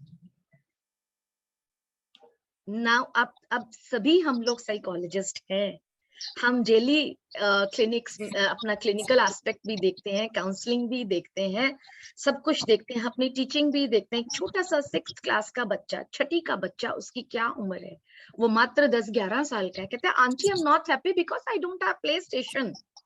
और पेरेंट्स को उसको समझ नहीं आ रहा कि क्यों my parents are not allowing me, they are not giving me, वो मेरे को लेकर नहीं दे रहे हैं, that's why I am not happy. So ये फॉल्ट कहूं या क्या कहूं कि हम लोग कुछ, आई थिंक कुछ लैकिंग है, कुछ तो लैकिंग है ना, कि हम अपने बच्चों को थैंकफुलनेस, फॉरगिविंग नहीं बना रहे हैं, या हम कहीं उस पार्ट को मिस कर रहे हैं.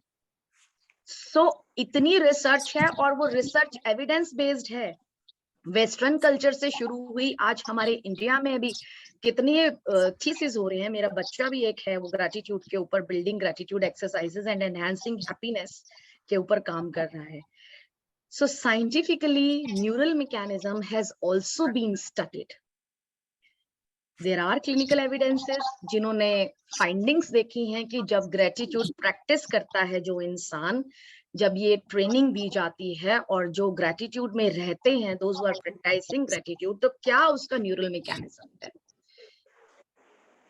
Gratitude and the brain, gratitude and the brain, it fosters cognitive restructuring, reduces fear and anxiety by regulating the stress hormones, enhances happy hormones, dopamine, serotonin.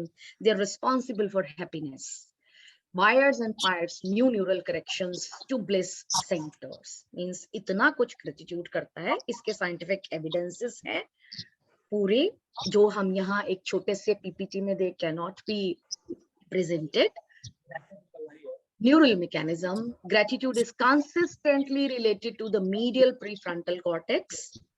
Gray matter को enhance करता है, oxytocin पे basically काम करता है, and oxytocin we all know with the release of dopamine and serotonin, cerebral networks, they all elevate mood, willpower, motivation. When people who express gratitude have been shown to have a higher volume of gray matter, I have already discussed. And एक और बड़ी अच्छी जो हम parasympathetic system को activate करना चाहते हैं कि when we are in relaxed phase, we all know the mechanism of relaxed body, nervous system. When you are relaxed and feeling positive emotions, your body shifts, body जो है, it shifts to parasympathetic state.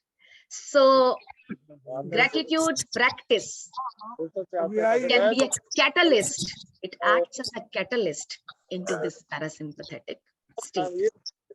3 दिन की छुट्टी में आदमी gratitude hypothalamus को करता है अभी एक्टिवेट. और जो हम अभी बात कर रहे थे कि psychological immunity, psycho neuro immunology जो हम करते हैं हेल्थ साइकोलॉजी में, हमारी एक बड़ी पॉपुलर टर्म है. So activation of hypothalamic centres promote deeper sleep. When you are thankful, definitely you don't have any conflict in your mind and you will have a good sleep, sound sleep. Improves metabolic function, upregulates the immune system. Research has concluded that it boosts immunoglobulin A को करता है, and when your immunity is strong, your immune system is okay, fine, then it lower cortisol levels, and proper sleep they lower inflammation also. So it has gratitude का जो practice है, it is beneficial for both body and brain. So benefits of gratitude. Benefits of gratitude, जब भी हम कोई बात करते हैं किस चीज का क्या बेनिफिट है, हम लोग ह्यूमन बींग्स हैं, हम बड़े स्वार्थी हैं. हम पहले बेनिफिट्स के बारे में सोचते हैं, बाद में देखते हैं कि इसका क्या क्या एस्पेक्ट और निकल के आएगा. तो बेनिफिट, हम वही काम करते हैं जिसमें हमें बेनिफिट मिलता है, वही थेरेपी में जाते हैं जिसमें हमें बेनिफिट मिलता है. हम कॉग्निटिव बिहेवियर थेरेपी ले लें, डायलेक्टिकल बिहेवियर थेरेपी ले लें, कॉग्निटिव बिहेवियर थेरेपी में भी हम कॉग्निशन को ही चेंज करते हैं, अपना स्कीमा नेगेटिव से थॉट प्रोसेसेस जो नेगेटिव है उसको पॉजिटिव की तरफ ले जाएं. तो बेनिफिट ऑफ ग्रेटिट्यूड की बात करते हैं तो हम तीनों डायमेंशंस पे देख लें. साइकोलॉजिकल बेनिफिट है अ happier you. When you have positive emotions, positive thoughts, you are more awakened, mood enhance होगा, happy होंगे, तो अपने आप में आपका साइकोलॉजिकल जो वेलबींग है बहुत अच्छा रहेगा. Physical benefits, fitter you, stronger immunity, sound sleep, no lower inflammation level in the body, better sleep wake cycle, your cardiac function will improve. So हर जगह इसके बेनिफिट्स ही हैं. Then social benefits. When you are expressing gratitude, जब कोई कुछ कहे तो थैंक यू. नाराजगी थी, क्लियर हो गई, थैंक यू. है तो बहुत मुश्किल ग्रेटिट्यूड की प्रैक्टिस करना. हल्का सा एक वर्ड थैंक यू अगर एक बंदा बोल देता है तो दूसरा अपने आप से काम डाउन हो जाता है, मेल्ट कर जाता है. क्या होगा? आपकी कम्युनिकेशन इंप्रूव होगी, एम्पैथेटिक बनेंगे आप, इंटरपर्सनल रिलेशनशिप आपके बहुत इंप्रूव हो जाएंगे. So more likability among group members. आपकी ग्रुप मेंबर्स में you will be liked by all. Involvement आपकी एज अ टीम मेंबर बढ़ जाएगी. So there are so many numerous countless benefits of gratitude. Topic था हमारा gratitude and wellbeing. How gratitude enhances wellbeing. So थोड़ी सी हम scientific aspect भी देख लेते हैं इसका, उसके ऊपर भी चर्चा कर लेते हैं. Gratitude brings happiness. When it brings happiness, you are happy. It is not the happiness that brings us the gratitude. It is gratitude that brings us happiness. When we are in gratitude, we will always remain happy. When we are happy, हम जब happy हैं, हम खुश हैं, तो हम नाशुक्र भी हो सकते हैं. बट अगर हम शुक्रिया अदा करना जानते हैं, हम थैंकफुल हैं, तो हम ऑलवेज ही हैप्पी रहेंगे. There are researches. Gratitude improves interpersonal relationship, induces positive emotions. Positive emotions होंगी तो हैप्पीनेस अपने आप ही आ जाएगी. प्लेजर फीलिंग, कंटेंटमेंट की feeling, they all enhance the wellbeing and happiness. Gratitude, what actually does? Gratitude makes you more optimistic. It enhances, make you positive. अगर आप gratitude express करना जानते हैं, उसको practice करते हैं, you have a sense of selflessness. You are moving towards spirituality. You are practicing spirituality. You become more empathetic, and it boosts your self-esteem. When there is no conflict, there is no stress, आपकी self esteem अपने आप ही positive होगी, boost होगी. और ultimately this will lead to true happiness, जिसकी हम बात करते हैं, जिसके लिए हम strive कर रहे हैं. Happiness, flourish. Happiness is the ultimate goal of what? Positive psychology. Gratitude improves health. We have already discussed. Mental and physical well-being improve होती है. Positive psychology research in the past few decades have established overwhelming connection between gratitude and good health. छोटी छोटी gratitude की activities करिए. It is correlated with vitality, energy and enthusiasm. Gratitude का एक professional front पर भी बहुत अच्छा finding है. Builds professional commitment. Those, if you express gratitude at your professional level also, at your workplace also, it makes you more productive.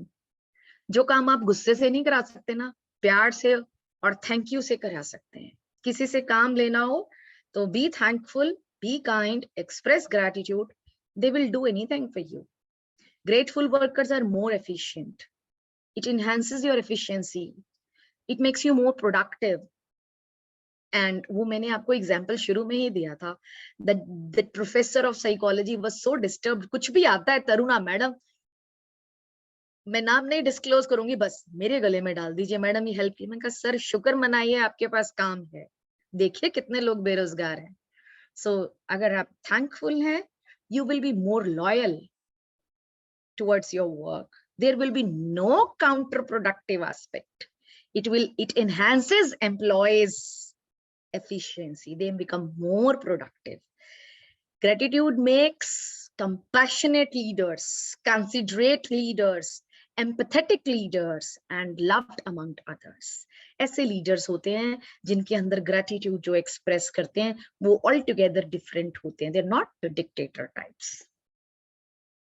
It has social benefit, we have already discussed, entwined with the perception of what we have done for others and what others have done for us, already gives you what? Enhanced social relationships. Expression and feeling of gratitude will lead to perceived social support. आपकी social support बढ़ जाएगी, आपको मिलेगी, and the dynamics जो है आपके group के communication के improve हो जाएंगे, and as a result you will have strong interpersonal connections. जिसको हम gratitude होगा वो इंसान हमेशा humility में रहेगा.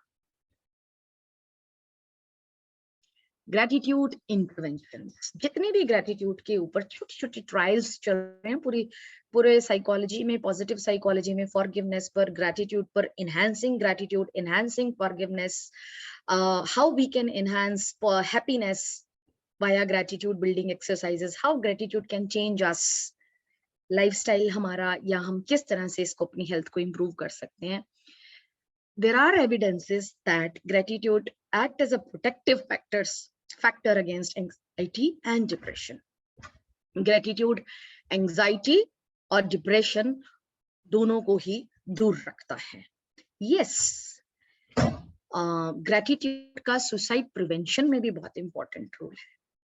With greater perceived, जब gratitude से आपकी interpersonal relationships improve होंगे, आपको social support आप perceive करेंगे, and you will have positive relationships that will reduce the risk of suicide, which is a major issue.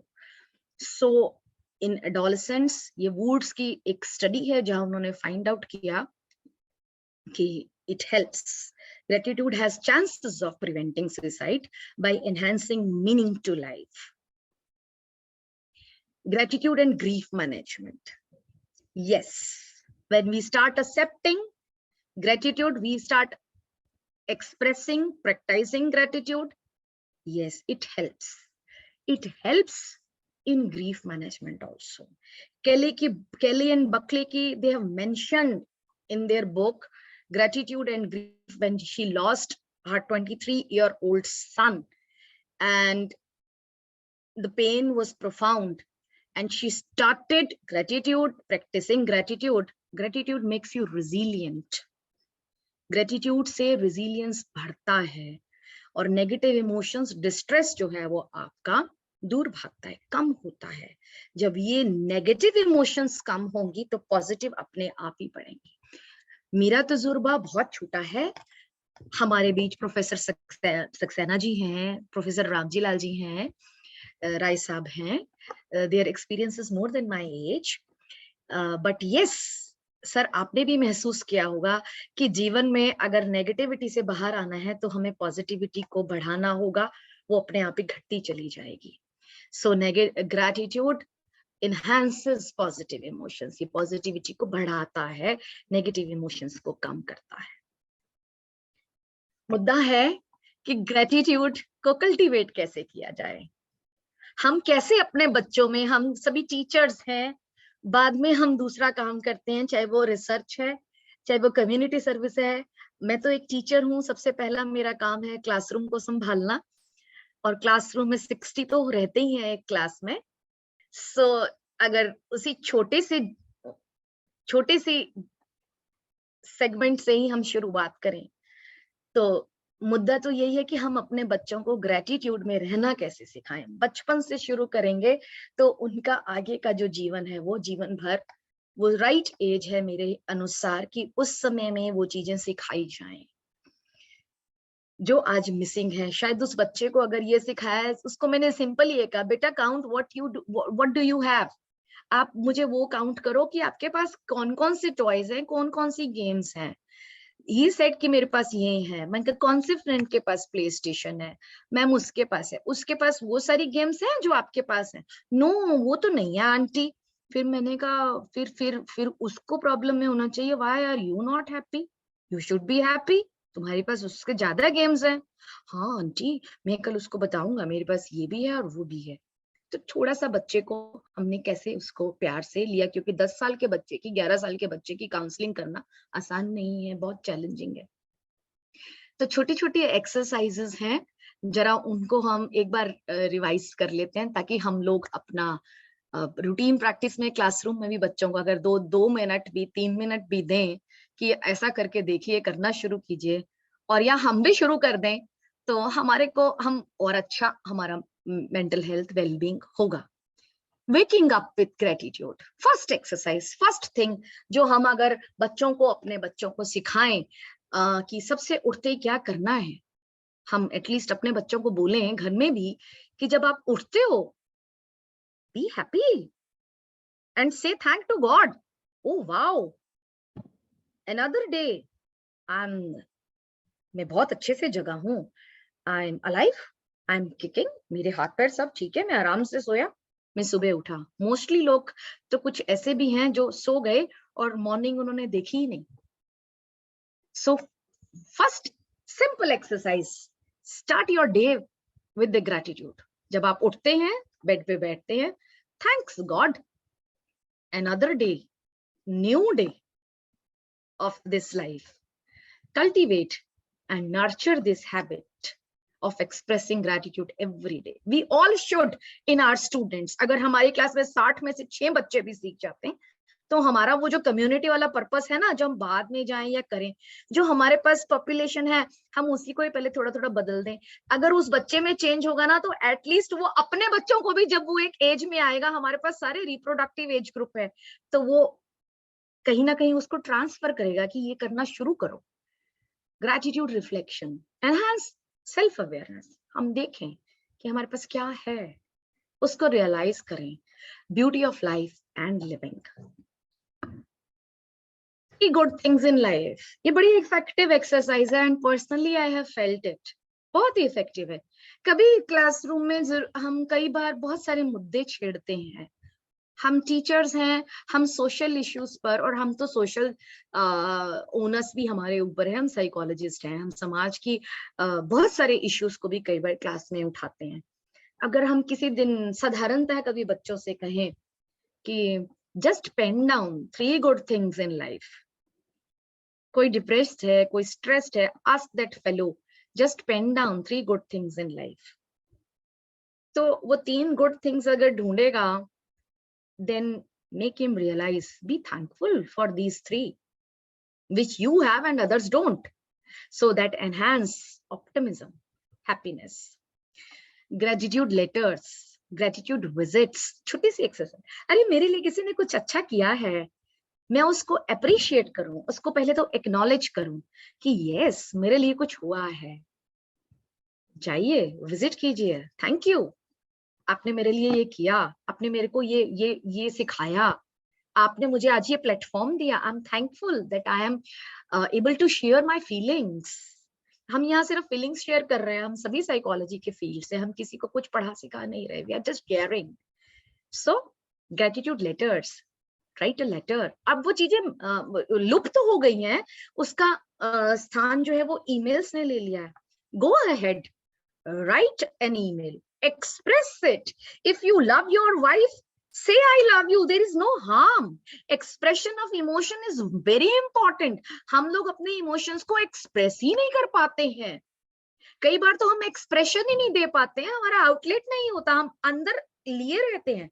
मुझे किसी के लिए अच्छा लगा है तो उसमें कोई हिचक नहीं होनी चाहिए, I must go and accept. आज मैं आऊंगा आपके घर, बहुत अच्छा चाय भी पीऊंगा, और मैं बहुत खुश हूँ, बहुत शुक्रिया अदा करना चाहता हूँ, I am very thankful, you helped me out. आपने मुझे ये सिखा दिया, आपने मुझे ये रास्ता दे दिया, मैं क्राइसिस में था, you help me, thank you so much. So that develops a deeper sense of gratitude. Expressing gratitude to those who have contributed in your life, there is no harm in it. जिन्होंने contribute किया है, जिन्होंने नहीं भी किया है, उनके लिए भी. हमारे तो रामचरितमानस में बहुत प्यारी स्टोरी है. विश्वामित्रा जी पहुंच गए थे और किस तरह से ऋषि वशिष्ठ ने उनको एक्सप्रेस किया, तो उनकी बात छुपके, उनकी बात उन्होंने विश्वामित्रा जी ने जब सुनी तो कैसे उनका गुस्सा ठंडा हुआ कि ये मैंने इसके साथ इतना कुछ किया और ये फिर भी मेरे लिए इतना शुक्रगुजार है. तो इट चेंजेस, कई बार पर्सपेक्टिव्स चेंज हो जाते हैं, बात सिर्फ छोटी सी होती है. Thank you, I am blessed, I am blessed कि मैं बच गई, आई एम ब्लेस्ड कि ऐसा नहीं हुआ, ये हुआ. सो ग्रेटिट्यूड विजिट्स, पे विजिट्स, जाइए, एक्सप्रेस कीजिए, जा सकते हैं, नहीं तो ईमेल, लेटर. अच्छा लगता है दूसरे को भी, और जब दूसरे को अच्छा लगता है तो दूसरे में एक चेंज, एक बदलाव और आता है, वो अच्छाई की तरफ और बढ़ता है, वो दूसरों के साथ और अच्छा करने लगता है. ग्रेटिट्यूड मेडिटेशन, मेडिटेट कीजिए. मेडिटेशन ग्रेटिट्यूड बताइए कि कौन कौन सी ऐसी अच्छी बातें हैं जिनके लिए मैं थैंकफुल हूं. It enhances self-awareness. When you start realizing that yes, I have this much, I am blessed, identify them and realize the value and importance of those little things in life. छोटी छोटी चीजों में खुशी है, बड़ों खुशी जो है वो छोटी छोटी छोटी छोटी हर पल को जी लेने में खुशी है. माइंडफुलनेस कुछ भी नहीं है. Mindfulness is be aware, be mindful in the moment you are. इस समय हम लोग इस लेक्चर में, तो let us enjoy this lecture. We are thankful that we are connected.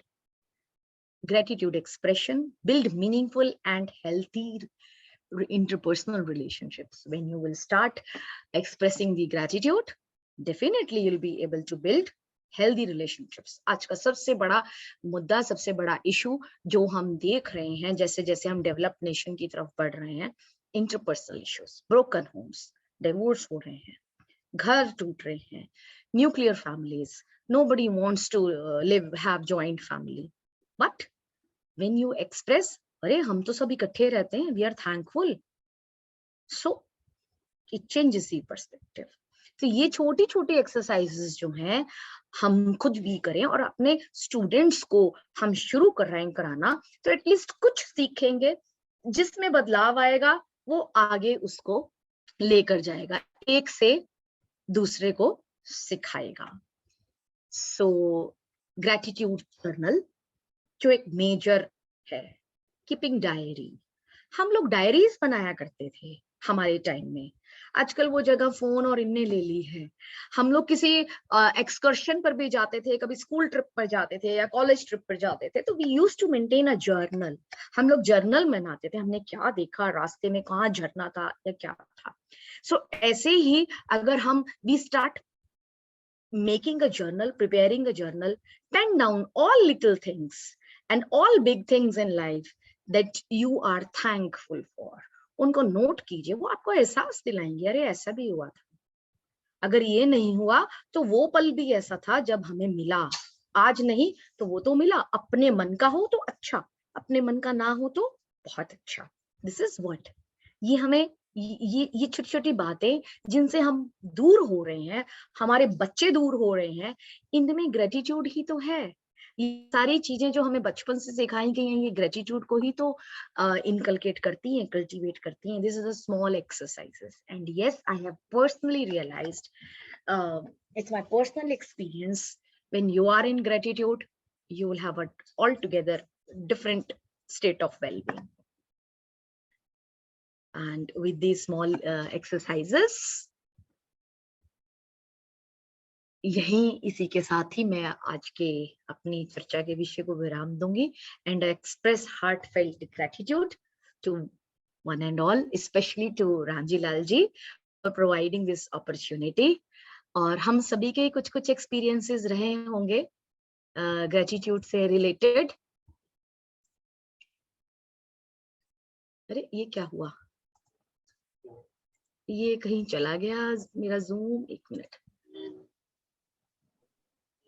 नहीं आ गया। दिख रहा है?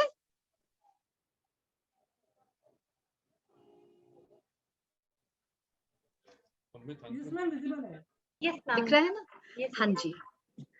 छोटा सा मेरा प्रयास था कि हम एक बार से फिर से साझा कर लें कि छोटी छोटी बातों का, छोटी छोटी चीजों का हमारे जीवन में कितना महत्व है और कैसे जीवन बदलता है। सो यही मुझे लगता है कि आज के बच्चों को हम सिखाएं और उनमें डालें कि कहीं वो आगे बढ़े। बहुत अच्छा presentation, very very. Thank you so much sir, thank you. इसमें मैं कुछ एक आध चीज जोड़ना चाहूंगा। जी सर जरूर। ग्रेटिट्यूड और थैंक यू आजकल फॉर्मल भी हो गया है। हर चीज में thank you are welcome, thank you are welcome, ये डायलॉग बहुत कॉमन हो गए हैं। लेकिन ग्रेटिट्यूड या थैंकफुलनेस डीप रूटेड होगी तभी इफेक्टिव होगी। जब अंदर से आएगी। जब डीप रूटेड होगी तभी इफेक्टिव होगी। यस। नहीं तो आजकल एक तो ये चीज है, दूसरी चीज ये है कि जो 3 पिलर्स है पॉजिटिव साइकोलॉजी के, बहुत से है, उनमें ग्रेटिट्यूड है और ग्रेटिट्यूड के साथ में फॉरगिवनेस को भी रखता हूँ। आपने भी रखा है ग्रेटिट्यूड और फॉरगिवनेस की, आपने बात की है, क्योंकि फॉरगिवनेस फॉरगिवर के लिए भी अच्छी है। क्योंकि फॉरगिवनेस का अपोजिट क्या है? रिवेंजफुलनेस।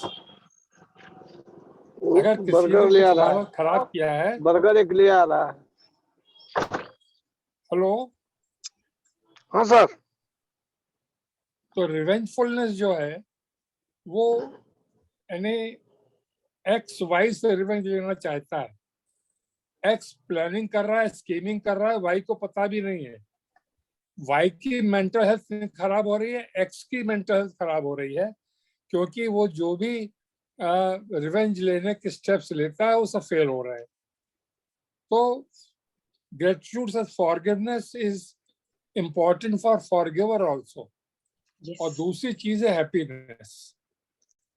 आपने, और तीसरी आपने ऑप्टिमिज्म की बात की है, मैं होप को जोड़ूंगा। क्योंकि पास्ट, प्रेजेंट और future, gratitude is appreciation of something good done in the past by someone. Happiness is the enjoyment of present good. And hope is a desire for a valued future. Yes.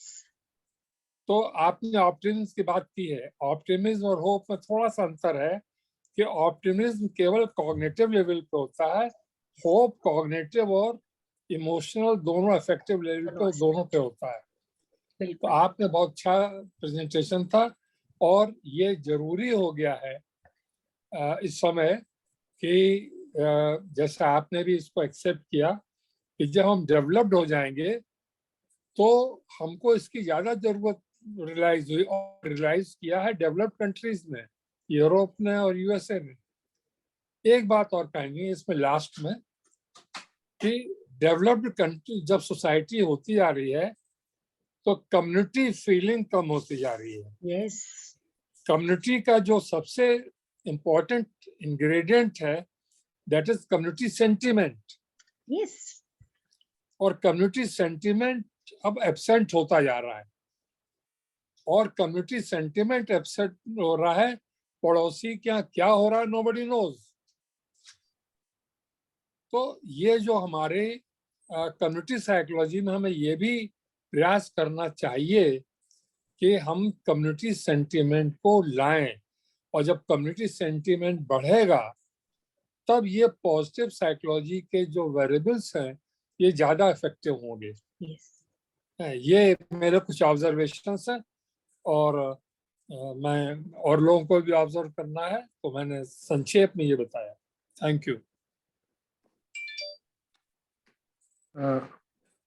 आज के इस मौके का फायदा उठाऊं और पहले gratitude express कर लूं। नंबर 1 रामजी लाल सर को, कि उन्होंने हम सबको इकट्ठा किया, कुछ सोचने को अवसर दिया, कुछ समझने को अवसर दिया। दूसरा ये कि सक्सेना सर अपनी लाइफ की दूसरी पाली में हम सब लोगों को मोटिवेट करते हैं कि अभी तो शुरू हुआ है। और तीसरा ये कि आज 2 अच्छे स्पीच सुनने को मिले। जितनी भी तरह की पॉजिटिविटी है, right from happiness, optimism, gratitude, forgiveness, compassion, empathy, इन सब के फायदे के मिलने के लिए हार्ट फेल्ट पॉजिटिविटी की बात की। बारबरा ने अपनी बुक में पॉजिटिविटी में बार बार हार्ट फेल्ट पॉजिटिविटी की बात की। अभी 1-2 दिन पहले मेरा एक प्रेजेंटेशन था और बाकी डिस्कशन के दौरान भी मैं भी लगातार यही एम्फसाइज कर रहा हूं कि सारी मेंटल चैलेंजेस, इलनेस, डिसऑर्डर, जो कुछ भी कहें, उसके खिलाफ सबसे बड़ा बफर हमारी पॉजिटिविटी होगी। और इसलिए कम्युनिटी साइकोलॉजी और पॉजिटिव साइकोलॉजी का इंटरफेस बहुत जरूरी होगा। तो ये सवाल जरूर उठता है कि क्या हार्ट के पास फीलिंग्स होती हैं या हम कहते हैं। ये एक सीरियस क्वेश्चन है। 1-2 दिन पहले थोड़ा सा उस पर इंडिकेट किया था मैंने। बाय चांस बायोलॉजी की 2-3 बुक्स इधर मैंने पढ़ी जिसको पॉपुलर बायोलॉजी कहा जा सकता है। और the biology of belief, the hearts code and the molecules of emotion. मैंने रिटायरमेंट के बाद पहले सोचा कि साइकोलॉजी पढ़ना बंद, अब बाकी कुछ पढ़ो। तो ये 2-3 पढ़ा, फिर कुछ गांधी, नेहरू, पटेल, ये सब पढ़ा। तब तक कोरोना के पीरियड का एक साइड इफेक्ट रहा कि मैं भी पॉजिटिव साइकोलॉजी के डायरेक्शन में पढ़ने के लिए घुस गया। और पढ़ते पढ़ते अगले 1-8 महीने में एक टेक्स्ट बुक आप लोगों के सामने आ जाएगी। तो ये जो उन बायोलॉजी की बुक से मिला, 4-5 साल पहले पढ़ा था। यूरोप में 45-46 बच्चे जिनके हार्ट ट्रांसप्लांट हुए थे, उनकी पर्सनालिटी में पूरा का पूरा चेंज मिला। Vegetarian purely non vegetarian suddenly हो गया।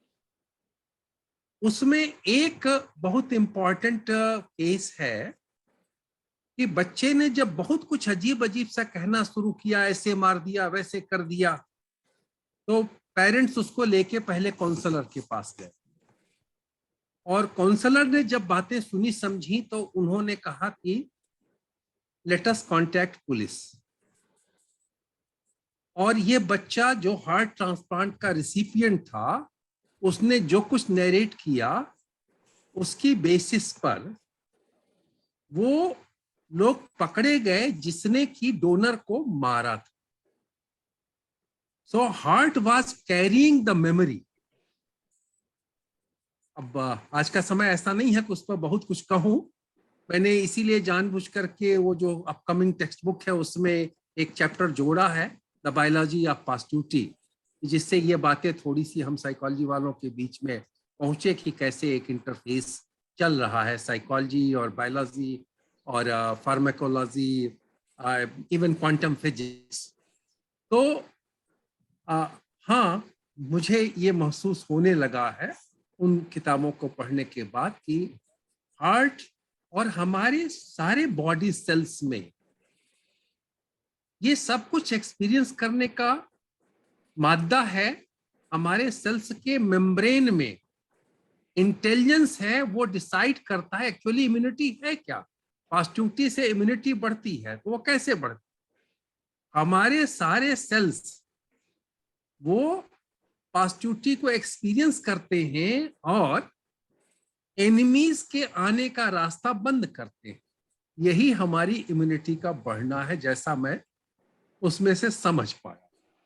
तो जो सर अभी कह रहे थे कि बड़ा फॉर्मल हो गया, रियली हम सब लोग बड़े अरे कभी घर आइए, लेकिन उनके घर आप जाने की गलती कीजिएगा मत, क्योंकि वो हार्ट से बुला नहीं। वो शायद कह भी देंगे, अरे यार मैंने तो ऐसे ही कह दिया था राह चलते, तुम तो गले पड़ गए। जो नया जनरेशन खड़ा हो रहा है कॉस्मोपॉलिटन और इंडिया के अंदर जो यूरो अमेरिकन कल्चर खड़ा हो रहा है, उसमें सब कुछ ऐसे ही केवल फॉर्मल चल रहा है। हमारी इंडिया में जो हार्ट फेल्ट चलता था, इवन ये कि पॉजिटिव साइकोलॉजी तो ये भी रिकमेंड करती है कि गले मिलो, ये हैंड शेक वाला ही नहीं, रियली गले मिलो।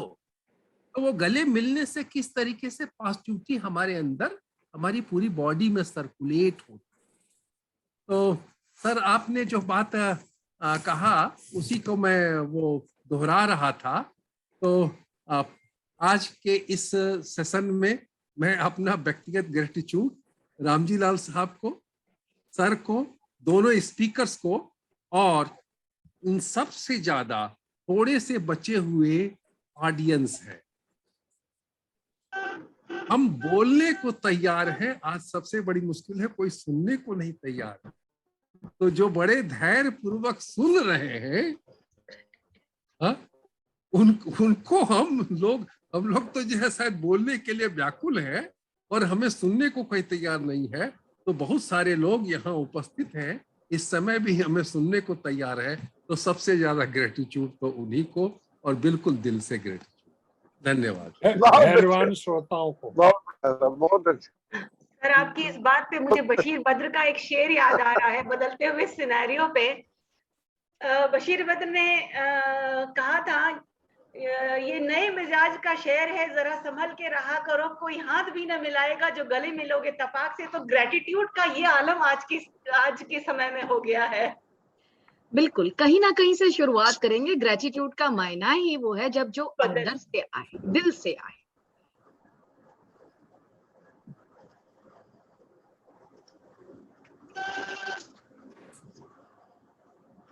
चलिए, और तो कोई कमेंट?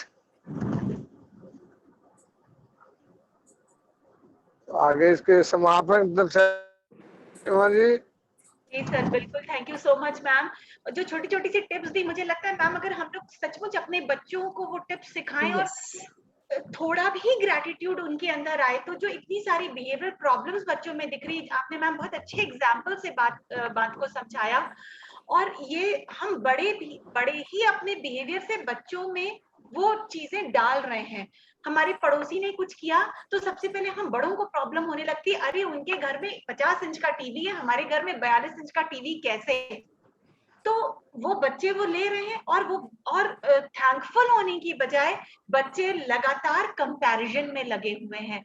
तो हम अपने बिहेवियर में ले आए तो ऑटोमेटिकली वो हमारी नेक्स्ट जनरेशन तक जाएगा और चीजें बहुत चेंज होंगी। जो बिहेवियर प्रॉब्लम्स बच्चों में दिख रही है वो बहुत चेंज होगी। बहुत अच्छा लेक्चर मैम, ग्रेटिट्यूड पे बहुत इंफॉर्मेटिव लेक्चर ग्रेटिट्यूड पे। थैंक यू सो मच, आप सबका बहुत धन्यवाद। अच्छा खासा टाइम हो गया है हम लोग को यहाँ जुड़े हुए, फिर भी जो लोग अभी तक जुड़े हुए हैं उन सबको बहुत धन्यवाद। और सक्सेना सर, राय सर और रामजी लाल सर, आप तीनों को तो सर बहुत धन्यवाद। आप लोग इतनी हिम्मत देते हैं हम जैसे लोगों को जो कुछ सीखने की कोशिश कर रहे हैं। आपका जुड़ना हम लोग के लिए बहुत बड़ी ब्लेसिंग है सर। आप तीनों का और सारे जुड़े हुए हमारे जितने भी पार्टिसिपेंट्स हैं, रश्मि मैम है, मुझे लगता है कुमन मैम भी जुड़ी हुई है। मैम आप सबका बहुत धन्यवाद। कल हम सब फिर जुड़ेंगे। कल भी हमारे पास 2 लेक्चर्स होने हैं। 7 बजे हम सब पुनः मिलते हैं इसी मंच पर। धन्यवाद, शुभ रात्रि। Thank you.